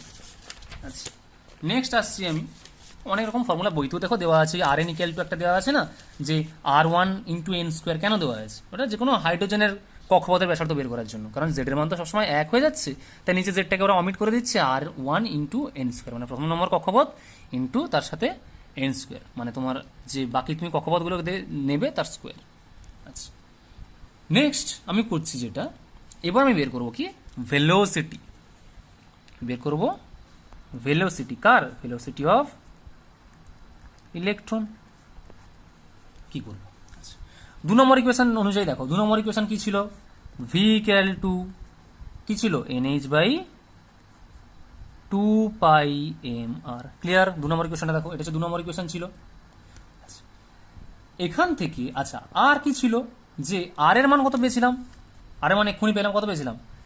N square H square by 4 থেকে পাই সবসময় লিখে কি ভগবান জানে, 4 pi square M Z E square, 4 pi square M Z square. এবার আমি কি করবো, যদি রেডিয়াস বের করতে হয়, রেডিয়াসের মান জানি, তাহলে রেডিয়াসের মানটা এখানে বসিয়ে দেবো। তাহলে আর এর মানটা কি করবো, আমি এইখানে পুট করে দেবো। তাহলে কি হবে? V equal to N H by 2 pi M. আর এর মানটা যদি বসিয়ে দিই এখানটা, তাহলে কি হবে? নিচেরটা এখানে, মানে জাস্ট নিচে আছে মানে কি, উপরটা উল্টে যাবে। এটাকে আমি এভাবে করতে পারি না, 4 pi square M Z square by N square H square, কাটাকুটি করো, এন একটা গেল, এন একটা গেল, এইচ কি যাবে না, এইচ যাবে না, এম গেল, এম গেল, পাই একটা গেল, পাই একটা গেল, 2 2 2 হলো। আর কাটবে? কাটবে না। তাহলে আলটিমেটলি ভি কত আসছে? ভি আসছে 2 pi Z E square by, আচ্ছা এন, আর এই একটা এইচ ছিল, যে H R H, N H, Z বোঝা আছে তো? জেড এটা কিন্তু 2 না, জেড, ঠিক আছে, এটা কিন্তু জেড 2 না। আচ্ছা মাঝখানে কেটে দিচ্ছি, যাও, এটা অ্যাকচুয়ালি ক্যাপিটাল জেড লিখতে হয় তো, যাই হোক, ঠিক আছে।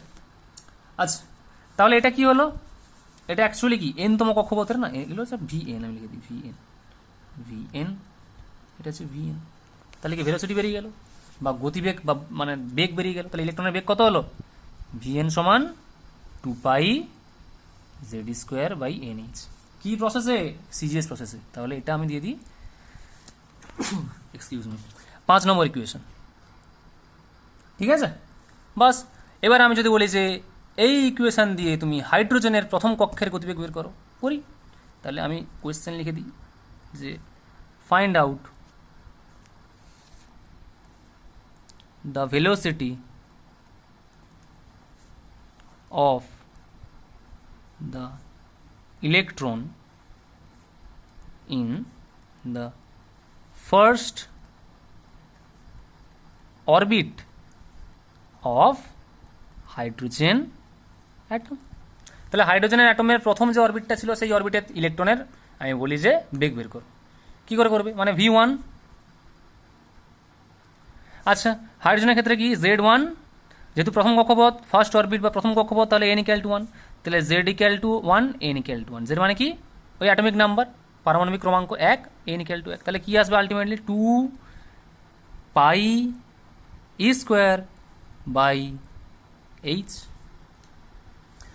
বসিয়ে দিই, 2 পাইয়ের জায়গায় 3.14, ই স্কোয়ারের জায়গায় 4.8 ইন্টু 10⁻⁻10 স্কোয়ার বাই এইচের মান কত, 6.626 ইন্টু 10⁻27। ওই আগেটা 27 বসেছি তো, না 34 বসে দিলাম? হ্যাঁ ঠিক আছে, 27 হয়ে গেল। এই তো কাজ শেষ। তাহলে এটাকে যদি ক্যালকুলেশন তোমরা করো, আমার কাছে তো ক্যালকুলেশন করা আছে, আমি তো তার লিখে দেবো। তাহলে কী হবে, 2.186 ইন্টু 10⁻8। ঠিক আছে, বেগের একক কি সিজিয়েছে, সেন্টিমিটার পার সেকেন্ড। তাহলে প্রথম যে হাইড্রোজেনটা ঘুরছে বোর কক্ষপথে, তার বেগ কত, তার বেগ হচ্ছে এইটা। তাহলে এখানেও আমি দেখছি যে আমার হাইড্রোজেনের জন্য জেড এর মানও 1, এন এর মানও 1। তার মানে আমি এটাকে এভাবে লিখতে পারি না যে আমি জেনারেল লিখলাম vn, এই যে। আচ্ছা, আমি প্রথমে এটাকে একটুখানি এক্সপ্লেন করে দিই। দেখো, 2 কনস্ট্যান্ট, পাই কনস্ট্যান্ট, ই কনস্ট্যান্ট, এ আর এইচ কনস্ট্যান্ট। তাহলে আমি vn ইজ প্রপোর্শনাল টু লিখতে পারি না, কত লিখবো z/n লেখা যায় তো। তাহলে vn সমান কি হবে, ওই k ইন্টু z/n। কে কোনটা, কে হচ্ছে 2 pi e square by H. এবার এই 2 pi e square by H এর মান কত এসছে, এইটা। তাহলে আমি vn সমান জেনারেলি কি লিখতে পারি, 2.186 into 10⁻8 into z/n centimetre per second লেখা যায়। এটাই তো কে, এই যে কেটা, এই কেটা তো এটাই। বাস করে দিলাম, ফর্মুলা রেডি করে দিলাম। এবারে আমি এখান থেকে বলছি, কোয়েশ্চেন দিচ্ছি তোমাকে। এবার তুমি যদি কোনো যদি অ্যাটম থাকে, আমি হিলিয়াম যদি 2+ বলে দিই, সরি হিলিয়াম প্লাস যদি বলে দিই, মানে 1 ইলেকট্রন সিস্টেম, আমি বারবার বলছি 1 ইলেকট্রন সিস্টেম। যদি কেউ বলে দেয় যে লিথিয়ামের প্রথম কক্ষপথ, ভুল কোয়েশ্চেন, সেটা তুমি বের করতে পারবে না। কারণ লিথিয়াম তুমি যদি 2+ না লেখো, যতক্ষণ না লিথিয়ামের মধ্যে একটা ইলেকট্রন আসছে, ততক্ষণ কিন্তু বোর থিওরি অ্যাপ্লাই হবে না, এটা কিন্তু কনফার্ম। আচ্ছা, তাহলে আমি এবার কোয়েশ্চেন দিয়ে দিচ্ছি, একটা কোয়েশ্চেন হোমওয়ার্ক। টিমওয়ার্ক থাকবে, find out the velocity of the electron in second orbital of helium plus atom। অর্থাৎ হিলিয়াম প্লাস অ্যাটমের দ্বিতীয় নম্বর কক্ষপথে যে ইলেকট্রনটা ঘুরছে, সেই ইলেকট্রনের গতিবেগ বার করো। Homework clear? এবার আমি নেক্সট কি করবো, আচ্ছা নেক্সট এখান থেকে আর কি করা যায়, আর নর্মাল অনেক কিছুই করা যায়। যাই হোক, আমি যখন হাইড্রোজেনটা বের করে দিয়েছি, আর তো কিছু করার নেই। আচ্ছা, এবার আমি করবো ডাইরেক্ট শক্তিতে চলে যাবো, যে ইলেকট্রনটা যেটা ঘুরছে সেই ইলেকট্রনের শক্তি কত। আচ্ছা, এটা একটু ভালো করে দেখো, এক সেকেন্ড। এবারে যে ইলেকট্রনটা ঘুরছে সেই ইলেকট্রনের শক্তি কত, এই শক্তির কথা বলতে গেলে অনেক কিছু আসবে। তাহলে এটা হয়ে গেছে তো, আমি পেজটা উল্টে দিই, ভেলোসিটি হয়ে গেছে। পেজ উল্টে দিচ্ছি আমি, ঠিক আছে। আচ্ছা, এবারে এখান থেকে দেখো, এখান থেকে অনেক কিছু করা যায়। এখান থেকে আমি যদি বলি এখন যে আমি যদি বলি এখান থেকে যে vn/v1 কত হবে, vn/v1 কত হবে, যদি আমি বলি কত হবে এখান থেকে vn/v1, z/n হবে, তাই তো। আমি যদি এখান থেকে যদি বলি যে vn/v1 কত হচ্ছে, z/n, এইটা থেকে এইটা দিয়ে ভাগ করে দিলাম। তাহলে এটাকে এটা ভাগ করে দিলে, এবার যদি আমি বলি যে vn সমান কত, কি করব আমি, v1 ইন্টু z/n। এবারে আমি যদি বলি এইটা ইন কেস অফ হাইড্রোজেন যদি করি, হাইড্রোজেনের ক্ষেত্রে জেড ইকুয়াল টু কত হবে, 1 হবে। তাহলে ভিএন সমান কি করব, V1 ইন্টু 1/n। কার ক্ষেত্রে, অনলি ফর হাইড্রোজেন অ্যাটম, তাই জেডটা 1 হয়েছে। এবার আমি যদি এখান থেকে বলি তুমি হাইড্রোজেনের সেকেন্ড নম্বর অরবিটালের এ বের করো, জাস্ট কি বসাবে, এই যে V1 এর মানটা তুমি বসিয়ে দিলে, এইটা বসিয়ে দিলে, আর এনের জায়গায় 2 বসাবে, আর কিছুই না। ওই একই ফর্মুলাকে বইতে দেখবে অনেক ঘুরিয়ে পেঁচিয়ে করা। কোরটা বোঝো, কোরটা না বুঝলে হবে না, ঠিক আছে? এটা হচ্ছে কোর। এই যে এইগুলো যে করালাম এগুলো সব কোর বেসিক্যালি। কি করে এসছে আগে দেখো, তারপরে তো শর্টকাট তুমি নিজেই বের করতে পারবে। এটুকু বুদ্ধি ভগবান তোমাকে দিয়েছে যে নিজেই শর্টকাট বের করতে পারবে। ও ইকুয়েশনে খেলো, অনেক রকম শর্টকাট বেরোবে, ঠিক আছে? আচ্ছা, তাহলে উল্টে দিই। ওকে,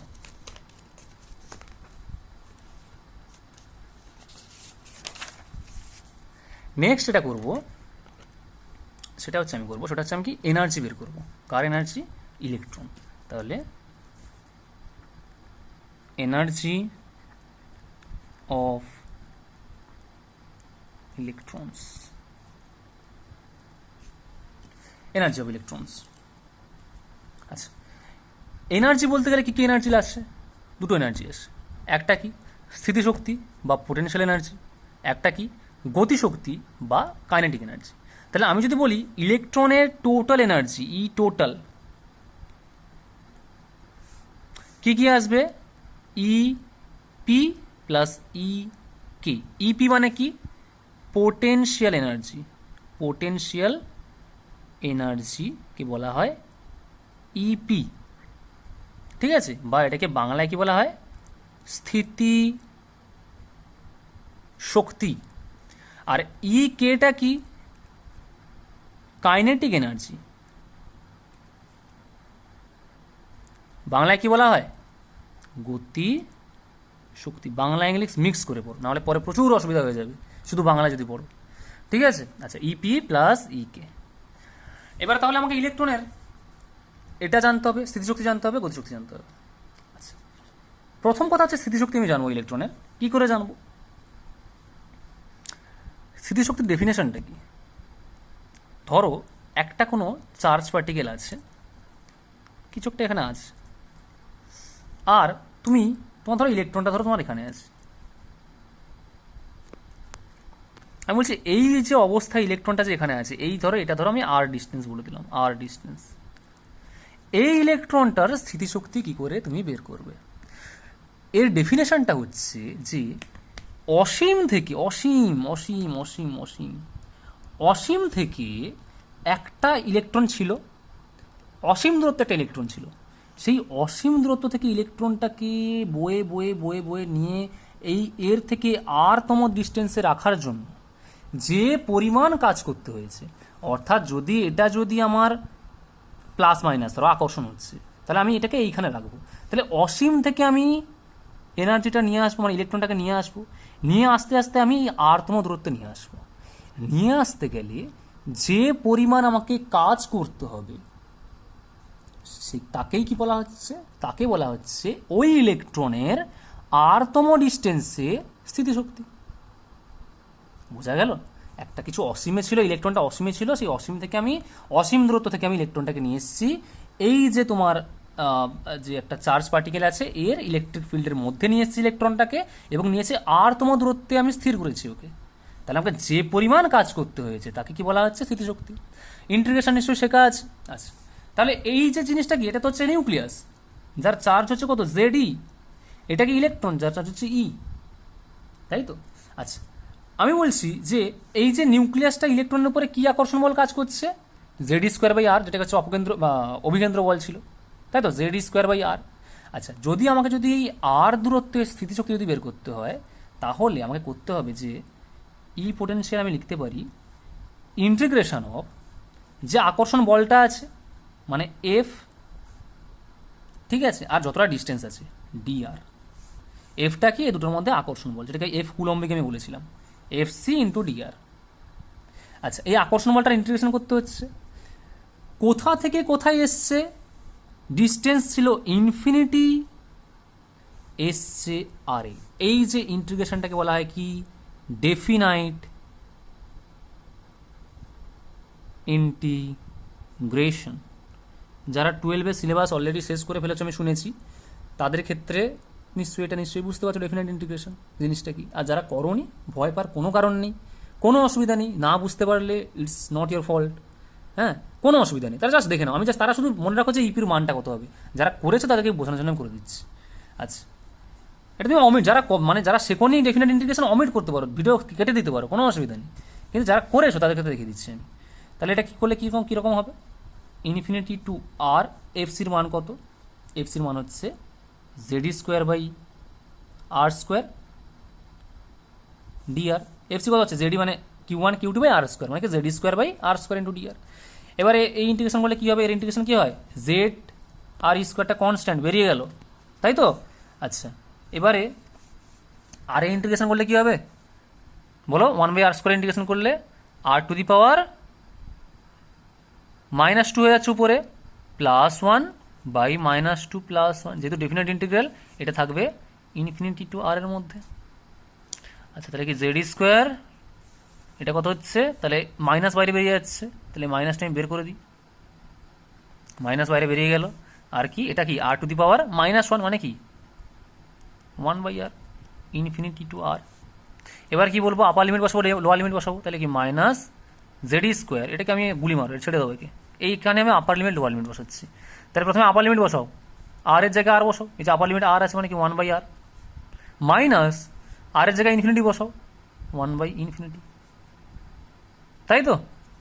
1/∞ মানে কি? কোনো একটা জিনিসকে যদি তুমি অসীম সংখ্যক নাম্বার দিয়ে ভাগ করো, এককে যদি তুমি অসীম নাম্বার দিয়ে ভাগ করো, তাহলে কি এত ক্ষুদ্র হবে, সেটা অলমোস্ট জিরো হবে। তাহলে মানে ইনফিনিটি দিয়ে যদি কোনো জিনিসকে ভাগ করো তাহলে সেটা জিরো আসবে, মানে তাকে তুমি এত ক্ষুদ্রভাবে বিভাজিত করেছো যেটাকে তুমি আর দেখতে পাবে না, জিরো হয়ে যাবে। তাহলে এই টার্মটা কি? এটা হচ্ছে ইকুয়াল টু জিরো। তাহলে জাস্ট 1/r পড়ে থাকবে, মানে কি কত হবে? মাইনাস জেড স্কোয়ার বাই আর। তাহলে এটা কি? এটা হলো কি ই পোটেনশিয়াল বা স্থিতিশক্তি। গতিশক্তি আমি কি জানি? নর্মাল ½ mv², সবাই পড়েছো বাচ্চাবেলা থেকে, ½ mv², ঠিক আছে? তাহলে গতিশক্তি হচ্ছে ½ mv², আর স্থিতিশক্তি কি তোমার জেড স্কোয়ার বাই আর। আচ্ছা, এবারে v² যেটা পড়েছো, সেই v² মান কত? ভি কত পেয়েছিলাম এইখান থেকে? গতিশক্তিতে আমি ভি কত পেয়েছিলাম? তাহলে আমি ওখানে ক্যালকুলেট করি, ½ m। আচ্ছা, v² মান কত পেয়েছিল? দেখে একটা 2 নম্বর ইকুয়েশন, মেবি 2 নম্বর ইকুয়েশনটা চেক করো। v² পেয়েছিলাম আমি কত? যে Z square by mr, m কাটলো, মানে কি জেড স্কোয়ার বাই 2r। এবারে আর এর মান বসাও, আর এর মান কত ছিল? জেড স্কোয়ার বাই 2, আর কত ছিল? এই n² h² by 4π² m Z square. তাহলে আর যদি নিচে থাকে মানে কি উল্টে যাবে, তার মানে কি উপরে কি যাবে? উপরে যাবে 4π² m Z square by n² h², তাই তো? কাটাকুটি করো, আমি ওপারে পেজে করবো কিন্তু এবার, কারণ আমার এখানে পেজ শেষ হয়ে গেছে আনফর্চুনেটলি। তাহলে এটা কি হবে? এটা হচ্ছে এই 2 কাটলো, আচ্ছা e⁴ হয়ে যাবে, e⁴ হয়ে যাবে, আর কি গো? আর n থাকবে না, h থাকবে না, ঠিক আছে, এই হয়ে গেছে জেড স্কোয়ার বাই 2r, ঠিক আছে? আচ্ছা, একটা জিনিস আমি করি, দরকার নেই, আমি একটা জিনিস বলছি, আমি দরকার নেই, এই পার্টটা আমি এখন ছেড়ে দিলাম, এই পার্টটা এখন বাদ দাও। কত এসছে? জেড স্কোয়ার বাই 2r এসছে তো, জেড স্কোয়ার বাই 2, এটাকে রেখে দাও, কাইনেটিক এনার্জি সমান Z square by 2r, r এর মান পরে বসাবো। তাহলে এবার কি আমার পোটেনশিয়াল এনার্জি এলো minus Z square by r, kinetic energy এলো জেড স্কোয়ার বাই 2r, তাই তো? আচ্ছা, এবারে টোটাল এনার্জি কত হবে? ইপি প্লাস কে, আমি লিখে দিই এবারে, পেজ উল্টাচ্ছি, আচ্ছা,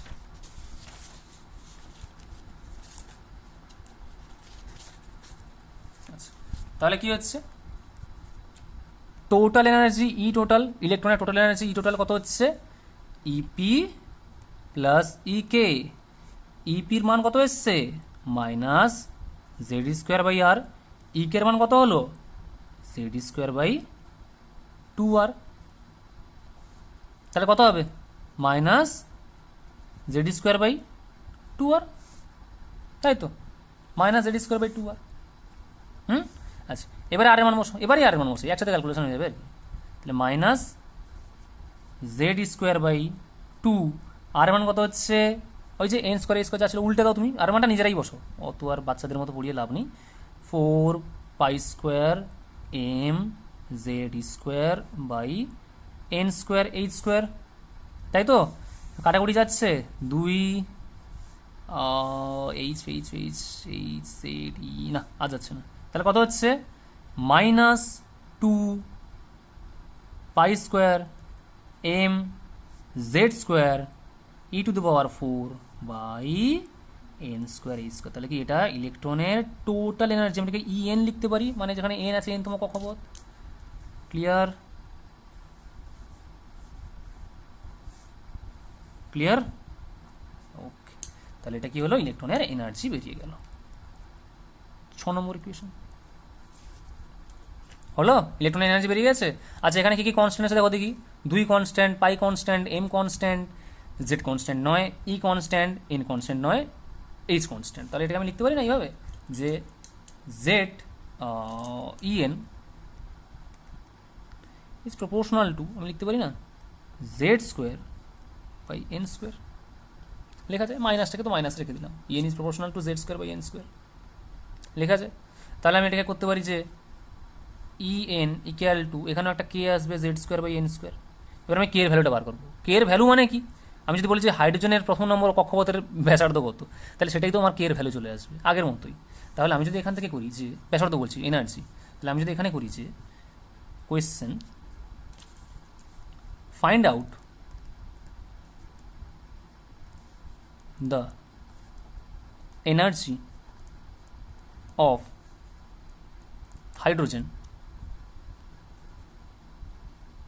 energy of electron in the first orbit of hydrogen। নিজেরা করো নিজেরা করো নিজেরা করো নিজেরা করো, আমিও করছি, নিজেরা করো। আচ্ছা, আমি ফর্মুলা পেয়ে গেছি। কি ফর্মুলা পেয়েছি? তাহলে আমি এখান থেকে কি, আমাকে কি বের করতে হবে, ই ওয়ানটা বের করতে হবে। তাহলে ই ওয়ান ইকুয়াল টু আমি কি লিখতে পারি, minus two pi square m, যেহেতু হাইড্রোজেন মানে হচ্ছে Z equal to one, e to the power four divided by প্রথম নম্বর কক্ষপথ মানে হচ্ছে one square into h square, মান বসো। আচ্ছা, এটাই কি, এটাই তো এক্স্যাক্টলি কে, মানে জেড আর এন যেখানে নেই, এটাই তো এক্স্যাক্টলি কে, মানে এটাকে আমি কেউ বলতে পারি, এটা ইকুয়াল টু আমি কেউ বলতে পারি। এটা মনে মনে করে রাখো, আর কিছু নেই, মনে মনে ধরে রাখো এটা কে। আচ্ছা, তাহলে এটা কত হবে, তাহলে ইকুয়েশন করো 3.14 স্কোয়ার ইন্টু এম হচ্ছে 9.11 into 10 to the minus 28 into ইর মানটা হচ্ছে 4.8 into 10 to the minus 10 whole to the power 4। সবার কাছে নিশ্চয়ই ক্যালকুলেটার আছে, বের করো, করে ফেলো। আর এইচের মান 6.626 ইন্টু 10 to the minus 27। সবই সিজিএসে করছি। সিজিএসে এর ইউনিট কী হবে বলো, এর ইউনিটটা কী আসবে? আমি ইলেকট্রন ভোল্টকে, ইলেকট্রন ভোল্টকে তুমি জুলে ট্রান্সফারও করতে পারো, কোনো অসুবিধা নেই। হ্যাঁ, তো মোটামুটি, আচ্ছা মোটামুটি এই থাক। আচ্ছা, এটা মোটামুটি আমি যদি করি কত আসছে মোটামুটি দেখো দেখি। এটা করলে মোটামুটি তোমার আসবে -13.6, ঠিক আছে। আচ্ছা, এটাকে আমি প্রথমে আর্ক যদি আমি করে দিই, আর্কে যদি করে দিই, তাহলে তোমার আসছে বেসিক্যালি, মানে এটা ইলেকট্রন ভোল্ট ছিল তো। আচ্ছা আচ্ছা, এটাকে আগে আমি করে দিই। আচ্ছা, আমি আগে ডিটেলসে করে দিই একটুখানি। এটা তোমার ক্যালকুলেশন করলে তুমি দেখবে তোমার আসবে -2.176 into 10 to the power -11 erg, 10 to the -11 ergs, ঠিক আছে। মানে তোমার একটা অ্যাটমের ক্ষেত্রে 10 to the -11 আর্গাস। এবারে এই আর্ক থেকে বেসিক্যালি তুমি যদি ইলেকট্রন ভোল্টে যদি তোমাকে আসতে হয়, তাহলে এক ইলেকট্রন ভোল্ট সমান কত আর্ক, মানে কত জুল বেসিক্যালি আগে বলো। আচ্ছা, এখান থেকে আমি জুল করে নিই আগে, আমি একদম নর্মাল করে দিই। যেখান থেকে যে জুল করি, তাহলে এক জুল সমান কত আর্ক, এক জুল সমান 10 to the -7 আর্ক, তাই তো। 1 joule equal to 10 to the power -7 erg. তাহলে এটাকে যদি আমি 10 to the power -7 দিয়ে যদি আমি একে যদি আমি করি, মানে এটা আমি জুলে ট্রান্সফার করি, না এক সেকেন্ড,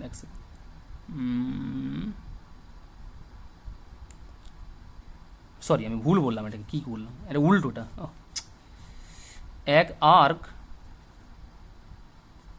সমান 10⁻⁷ জুল, তাই তো?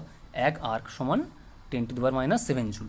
তাহলে এখানে যদি আমি 10⁻⁷ দিয়ে যদি গুণ করি তাহলে কি আমার জুলে চলে আসবে? তার মানে 10⁻⁷ দিয়ে যদি আমি গুণ করি তাহলে কত হবে? -2.176 ইন্টু 10⁻⁷ যদি -7 যদি গুণ করি তাহলে কি যোগ হয়ে যাবে? এটা -7 আর মাইনাস এত মানে -18 জুল চলে আসবে, তাই তো? আচ্ছা, আবার আমরা কি জানি? এক ইলেকট্রন ভোল্ট সমান কি 1.602 ইন্টু 10⁻⁹ কত? জুল। তাহলে এখান থেকে যদি আমি ইলেকট্রন ভোল্ট করতে চাই তাহলে কী হবে? এটা দিয়ে ভাগ করতে হবে। ভাগ করে যেটা আসবে, নিজেরা করো, আমি শর্টকাট করছি, নিজেরা করো। কত হবে? সেটা হবে যে -13.6 ইলেকট্রন ভোল্ট, ঠিক আছে? -13.6 ইলেকট্রন ভোল্ট। তাহলে কি হলো?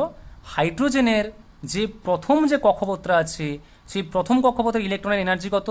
-13.6 ইলেকট্রন ভোল্ট। ক্লিয়ার? ক্যালকুলেশনটা নিজেরা মন ঠান্ডা করে করো। ইউনিট সব বসাবে এখানে, কাটাকুটি করে কি আসছে দেখাও, ঠিক আছে? দেখিয়ে ভালো করে করো। পেজ উল্টাই, পজ করো, আমি পেজ উল্টাচ্ছি, ঠিক আছে? আচ্ছা, এবারে এই যে এনার্জি নিয়ে আমি কী কী আরও করতে পারি? যদি আমাকে অন্য কোনো অ্যাটমে যদি এনার্জি বের করতে পারে তাহলে কি আমি ইএন সমান যে কেটা পেয়েছি তার মানে কি কেটা তো অলওয়েজ কনস্ট্যান্ট। তাহলে আমি কী করতে পারি? ইএন সমান কি পেলাম?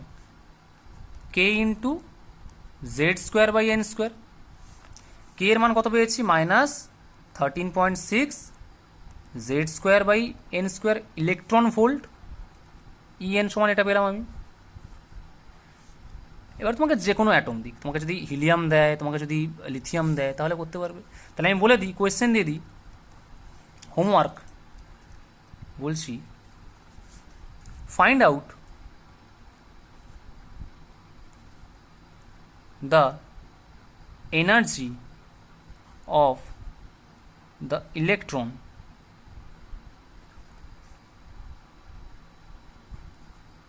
of the third orbit of lithium plus plus. অর্থাৎ লিথিয়াম প্লাস প্লাস অ্যাটমের 3 নম্বর যে অরবিটটা আছে সেই 3 নম্বর অরবিটে যে ইলেকট্রনটা আছে সেই ইলেকট্রনের এনার্জিটা বের করো, করতে পারবে, খুব সোজা। ক্লিয়ার? আচ্ছা, এইবারে একটা ভালো জিনিস, একটা খুব বড় জিনিস আমি আলোচনা এখানে করবো, সেটাকে ভালো করে শুনতে হবে। আচ্ছা, এক সেকেন্ড। আচ্ছা, এখান থেকে আরেকটা আমি কী করতে পারি? নর্মাল ইকুয়েশনে খেলো। আমি যদি বলি যে ইলেকট্রন E1 কী লিখতে পারি এখান থেকে? ইএন সমান যদি এটা হয় তাহলে E1 কী লিখতে পারি আমি এখান থেকে? মানে আমি এটা বলছি, আমি নর্মাল বলছি, E1 সমান কী লিখতে পারি? কে ইন্টু Z²/1², প্রথম নম্বর এটা। প্রথম নম্বর আর সেকেন্ড নম্বরের মধ্যে যদি আমি করে দিই E1 EN বাই যদি E1 করে দিই কত আসবে বলো? তোমার এটা হবে তোমার Z কেটে গেল মানে কত হবে? 1/n²। তাহলে এখান থেকে কী লিখতে পারি? EN সমান E1 ইন্টু 1/n²। খুব বোকা বোকা ব্যাপার সেবার, ও কিছুই না, নর্মাল জিনিস। মানে হাইড্রোজেনে তোমার যদি এবার 3 নম্বর কক্ষপথ দিয়ে দেয়, তুমি এখান থেকে ডাইরেক্ট 1 নম্বর কক্ষপথ কত? -13.6 ইলেকট্রন ভোল্ট, সেটা তুমি এখান থেকেও করতে পারতে, নর্মাল ব্যাপার, ন্যাকামি করে করা এসব। যাই হোক, তুমি নর্মাল যেভাবে করবে সেটা তোমার সুবিধা, সেটা তুমি করতে পারবে। আচ্ছা, এবারে আমি একটা ভালো জিনিস, ইম্পর্টেন্ট জিনিস আলোচনা করবো, যেখানে আমি একটু কন্ট্রাডিক্ট করেছিলাম, সেটা আমি আলোচনা করছি। যেটা খুব ইম্পর্টেন্ট জিনিস, যে বোরের সেকেন্ড নম্বর পস্টুলেট আর থার্ড নম্বর পস্টুলেটটা ভালো করে একটু বইটা খুলে দেখো কি লেখা আছে। সেকেন্ড নম্বর পস্টুলেটে কি বলা ছিল? যে কক্ষপথগুলোকে শক্তিস্তর বলা হয়, কারণ কক্ষপথগুলোর নির্দিষ্ট শক্তি থাকে, এবং এই শক্তি স্তরে থাকা অনুযায়ী ইলেকট্রনের নিজস্ব কোনো শক্তি নেই, কিন্তু ইলেকট্রন কী করে? বাইরে থেকে কোনো শক্তি গ্রহণও করে না, আবার বাইরে থেকে কোনো শক্তি বর্জনও করে না। কিন্তু 3 নম্বরের কথায় বলা হচ্ছে, 3 নম্বর পয়েন্টে বলা হচ্ছে যে ইলেকট্রন যখন বাইরে থেকে শক্তি গ্রহণ করে তখন ইলেকট্রন কী করে? উচ্চতর শক্তি স্তরে চলে যায়। যখন ওই উচ্চতর শক্তি স্তর থেকে যখন একটা এনার্জি যখন বর্জন করে তখনও নিম্ন স্তরে শক্তি স্তরে চলে আসে। তাহলে তো দুটো জিনিস কন্ট্রাডিক্ট হয়ে গেল না? এখন আমি একবার বলছি ইলেকট্রন শক্তি গ্রহণ করে না, বর্জন করে না থাকাকালীন, আবার বলছি যে না, ও যদি গ্রহণ করে, বর্জন করে। তো এই জিনিসটা একটু বোঝার ব্যাপার আছে, যে ও শক্তি গ্রহণ বর্জন করতে পারে, কিন্তু যেরকম সেরকম শক্তি গ্রহণ বর্জন করতে পারবে না। ও একটা ফিক্সড অ্যামাউন্টের শক্তি, একটা কোয়ান্টাইজড অ্যামাউন্টের শক্তিও গ্রহণ করবে, বর্জন করবে। যে জিনিসটা বুঝে নাও। আমি যে এনার্জিগুলো তোমার যে আমি এঁকে দিয়েছি এক্ষুনি, না এনার্জিগুলো আমি এঁকে দিয়েছি বলছি, আমি যেগুলো করে দিয়েছি, এনার্জির ফর্মুলা কী ছিল? ফর্মুলাটা ছিল হচ্ছে হাইড্রোজেনের ক্ষেত্রে বলছি, জাস্ট হাইড্রোজেনের ক্ষেত্রে বলছি। ইএন সমান কী ছিল, যে -13.6 Z²/n²। এবারে in case of hydrogen E1 কত হবে, -13. এটা সব ইলেকট্রন ভোল্ট, -13.6 ইলেকট্রন ভোল্ট, মানে জেডের মান তো সবসময় 1, এন এর মান 1। E2টা তোমরা বার করো দেখি, জেডের মান 1 বসাও, এন এর মান 2 বসাও, মানে কি -13.6 ডিভাইডেড বাই 4, মানে ওটা অলমোস্ট আসবে -3.40 ইলেকট্রন ভোল্টের কাছাকাছি। এরকম করে E3 বের করো, E4 বের করো। তার মানে আমি যদি একটু পিক্টোরিয়াল ডায়াগ্রাম করাই, ব্যাপারটা কীরকম হচ্ছে, ব্যাপারটা হচ্ছে মাঝখানে একটা নিউক্লিয়াস ছিল, তার চারদিকে কি ছিল, সেল ছিল এইভাবে, একটা সেল, এটা কি প্রথম নম্বর সেল, কে সেল, n=1 যেখানে, এটা কি সেকেন্ড নম্বর সেল, এটা কি থার্ড নম্বর সেল, এটা কি ফোর্থ নম্বর সেল, আমার খাতা জায়গা নেই, ফিফথ সিক্সথ চলবে, তাই তো, এটাকে নিউক্লিয়াস। আচ্ছা, এবারে যেই প্রথম নম্বর সেল যে ছিল তার এনার্জি কত ছিল, দেখো -13.6। সেকেন্ড নম্বর সেলের এনার্জি কত পেয়েছি, -3.40। থার্ড নম্বর সেল দেখলে দেখতে পাবে তার এনার্জি হচ্ছে -1.50 বা 51, এরকম কিছুটা আছে। ফোর্থ নম্বর সেল দিলে দেখতে পাবে -0.85, সব electron volt and so on. তাহলে দেখো একটা জিনিস লক্ষ্য করো দেখি, যত আমি নিউক্লিয়াস থেকে দূরে যাচ্ছি এনার্জি বাড়ছে না কমছে, মাইনাসটা কিন্তু কমে যাচ্ছে, কিন্তু মাইনাস কমা মানে কি, বাড়ছে অ্যাকচুয়ালি। এখানে -13.6, এখানে দেখো -8.5, 0.85, সরি -0.85। তাহলে কি এনার্জি আস্তে আস্তে এই বরাবর কি হচ্ছে, ইনক্রিজ করছে। নিউক্লিয়াস থেকে আমি যত দূরে যাব আমি, তখন এনার্জি আস্তে আস্তে বাড়বে, এই সেলগুলো এনার্জি আস্তে আস্তে বাড়ছে। আচ্ছা, নেক্সট জিনিস, ধরো একটা ইলেকট্রন এখানে আছে, এই ইলেকট্রনটাকে আমি চাই যে মেটাল থেকে বের করতে, ধরো এইখানে ইলেকট্রনটা আছে, তাহলে মেটাল থেকে বের করতে গেলে কি করতে হবে, মেটালের যত যে, মানে এমন কিছু করবো না যে সেখানে এখানে আসে মেটাল থেকে বের করতে চাইবো, মানে অ্যাটলিস্ট আমি ইলেকট্রনটাকে অসীমে পৌঁছাতে চাইব, তাহলে আমাকে মিনিমাম কত এনার্জি দিতে হবে। আমি যদি এখানে মিনিমাম 13.6 এনার্জি দিয়ে দিই, মানে পজিটিভ বেসিক্যালি 13.6 যদি এনার্জি দিয়ে দিই, তাহলে ইলেকট্রনের এনার্জি কত হবে, 0 হয়ে যাবে। 0 মানে কি, ইলেকট্রনটা জাস্ট বেরিয়ে আসবে, অত এনার্জি আর নেই, ও জাস্ট বেরিয়ে আসবে, তাই তো। তাহলে আমি ইলেকট্রনটাকে যদি অসীমে পাঠাতে চাই, মানে একে যদি আমি কমপ্লিট বের করে দিতে চাই, তাহলে কি 13.6 এনার্জি আমাকে এখানে দিতে হবে। আচ্ছা, নেক্সট দেখো, যদি আমি ইলেকট্রনটাকে সেকেন্ড সেলে নিয়ে যেতে চাই, সেকেন্ড সেলে এই জায়গাটায়, তাহলে কত এনার্জি দেবো আমি এখানটায়, ঠিক এইখান থেকে এইখানে। তাহলে আমাকে এই ইলেকট্রনটাকে এইখানে নিয়ে আসতে গেলে আমাকে কতটা এনার্জি হতে হবে, আমার -3.40 হতে হবে। তাহলে আমাকে এখানে কত এনার্জি দিতে হবে, ঠিক এটা থেকে এটাকে মাইনাস করো, অর্থাৎ -3.40 মাইনাস মানে প্লাস অফ 3.6, তাহলে কত হবে 8, আর এটা হচ্ছে, তাই তো 4 5 6 7 8 9 10, হ্যাঁ 11 12, হ্যাঁ, তাহলে 9.8। তাহলে আমি যদি +9.8 এনার্জি যদি আমি এই ইলেকট্রনটাকে দিই, এনার্জি যদি আমি ইলেকট্রনটাকে দিই, কত 9.8 ইলেকট্রন ভোল্ট, তবে কি হবে, ওর এনার্জি হবে কত 3.40। তখন কি করবে, ও ঠিক এইখান থেকে এইখানে জাম্প করবে। এর থেকে যদি আমাকে কম এনার্জি দিই, তাহলে সে নিশ্চয়ই 3.40 হবে না, আর 3.40 হবে না মানে ও ইলেকট্রন কোথাও যেতে পারবে না, কারণ এর মাঝখানে যাওয়ার কোনো রাস্তা নেই। এই জন্যই বলে দিয়েছিলাম আমি কি, ফিক্সড এনার্জির কক্ষপথে ইলেকট্রনগুলো ঘোরে, এর মাঝখানে কোনো জায়গায় যাওয়ার রাস্তা নেই। যেহেতু কোনো জায়গায় যাওয়ার রাস্তা নেই, ওকে তাহলে কি করতে হবে, ইলেকট্রনগুলোকে ফিক্সড অ্যামাউন্টের এনার্জি দিতে হবে। যদি আমি একে প্রথম নম্বর সেল থেকে সেকেন্ড নম্বর সেলে নিয়ে যাই, তাহলে আমাকে 9.8 ইলেকট্রন ভোল্ট দিতে হবে, একটা ফিক্সড অ্যামাউন্টের এনার্জি দিতে হবে, তাহলে সে 1 নম্বর থেকে 2 নম্বরে আসবে। যদি আমি 1 নম্বর থেকে 3 নম্বরে আসি, তুমি একটা করো, হিসাব করো কত হচ্ছে, তাহলে সেই পরিমাণ এনার্জি ওকে দিতে হবে, তাহলে সে 1 থেকে 3-এ যাবে। অর্থাৎ যদি একটা ইলেকট্রনকে তুমি বাইরে থেকে এনার্জি দাও, যে সে এনার্জি না, কীরকম এনার্জি, ফিক্সড এনার্জি, কি এনার্জি, ফিক্সড, এনার্জি দাও, সে কি করবে, সে তখন এই সেলগুলো থেকে সে ট্রান্সফার করতে পারবে। যে সে এনার্জি না, তোমাকে ফিক্সড এনার্জি দিতে হবে, তখন সে সেল থেকে ট্রান্সফার করতে পারবে। মানে ধরো আমি তোমাকে বললাম যে যে তোমার স্কুলের বেঞ্চ আছে, ধরো 4-5টা বেঞ্চ আছে, তোমাদের স্কুলে আমি সেকশন ভাগ করে দিয়েছি, যে A section, B section, C section, D section, তোমার ক্লাসে আমি ভাগ করে দিয়েছি। আমি বললাম যে এ সেকশনের ধরো 5 জন পড়ে, আমি বললাম এ সেকশন বসবে ফার্স্ট বেঞ্চে, বি সেকশন বসবে সেকেন্ড বেঞ্চে, সি সেকশন বসবে থার্ড বেঞ্চে। তার মানে তুমি সি সেকশনের কোনো ছেলে ফার্স্ট বেঞ্চে এসে বসতে পারবে না, ওর জায়গা কিন্তু থার্ড বেঞ্চে, ও থার্ড বেঞ্চেই বসবে। তাহলে যদি সি সেকশনের ছেলেকে এ সেকশনে আসতে হয়, তাহলে ধরো আমি বললাম যে তোমাকে আরও 10 নাম্বার বেশি পেতে হবে, তখন সে যদি 10 নাম্বার বেশি পায় সে আসবে এ সেকশনে। আমি যদি বলি বি সেকশনে আসতে গেলে তোমাকে 5 নাম্বার বেশি পেতে হবে, সে যদি 5 নাম্বার বেশি পায় তাহলে আসবে বি সেকশনে। কিন্তু আমি যদি বলি যে তুমি 6 নাম্বার বেশি পেয়েছো, তোমাকে বি সেকশনে অ্যালাউ করা হবে না, কারণ বি সেকশনের ক্রাইটেরিয়াই হচ্ছে ওকে ওইটুকু নাম্বারই পেতে হবে। সেরকম ঠিক এইগুলো জিনিসটা এরকমই আর কি, তোমাকে তোমার এইখান থেকে এই এনার্জি জাম্পের ক্রাইটেরিয়া হচ্ছে তোমাকে এই পরিমাণ এনার্জি তোমাকে দিতে হবে। এর থেকে বেশি দিলেও হবে না, এর থেকে কম দিলেও হবে না। এর থেকে যদি বেশি দাও তাহলে কতটা বেশি দিতে হবে, যাতে 3 নম্বর এনার্জিতে যেতে পারে, মানে ওর এনার্জি যাতে, এই ইলেকট্রন এনার্জি যাতে -1.50 হয়, তখন সেখানে জাম্প করতে পারবে।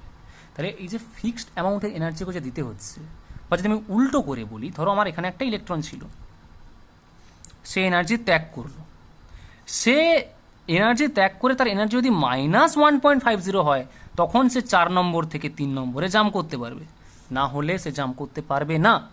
বা এই ইলেকট্রন এনার্জি যদি -13.6 হয়, মানে অর্থাৎ এখান থেকে আমি এনার্জি বের করে, একটা ফিক্সড অ্যামাউন্টের এনার্জি বের করে যদি আমি -13.6 আনতে পারি, তখন সে 4 নম্বর থেকে 1 নম্বরে জাম্প করতে পারবে। এই যে ফিক্সড অ্যামাউন্টের এনার্জি, এই কথাটাই বলা হয়েছিল 3 নম্বর যে পস্টুলেটে, যে ওরা এনার্জি ত্যাগ করতে পারে বা গ্রহণ করতে পারে। ত্যাগ করতে পারলে কি হবে, ওরা উচ্চতর শক্তি স্তর থেকে নিম্নতর শক্তি স্তরে আসবে, এবং ওরা যদি গ্রহণ করে তাহলে নিম্নতর শক্তি স্তর থেকে উচ্চতর শক্তি স্তরে যাবে।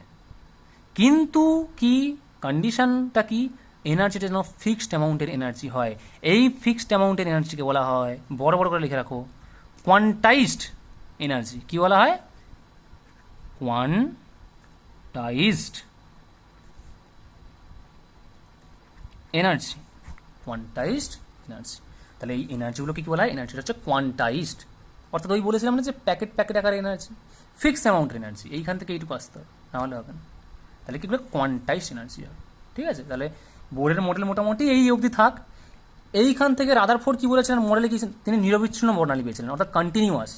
এখান থেকেই বুঝতে পারবে, যদি আমি যদি বলি যে এখান থেকে এখানে আসতে গেলে একটা ফিক্সড অ্যামাউন্টের এনার্জি লাগবে, এখান থেকে অন্য কোনো এনার্জি হলে এখানে আসতে পারবে না, তার মানে কি একটা সেপারেট এনার্জি, মানে সেপারেট স্পেক্ট্রা। সে আমি ঠিক আছে, ওটা অত এতে বুঝতে হবে না। আমি নেক্সট ক্লাসে একটা কমপ্লিট ক্লাস নেব স্পেক্ট্রার ব্যাপারে, একটা পুরো স্পেক্ট্রা সম্পর্কে ডিসকাস করবো একটা কমপ্লিট ক্লাসে।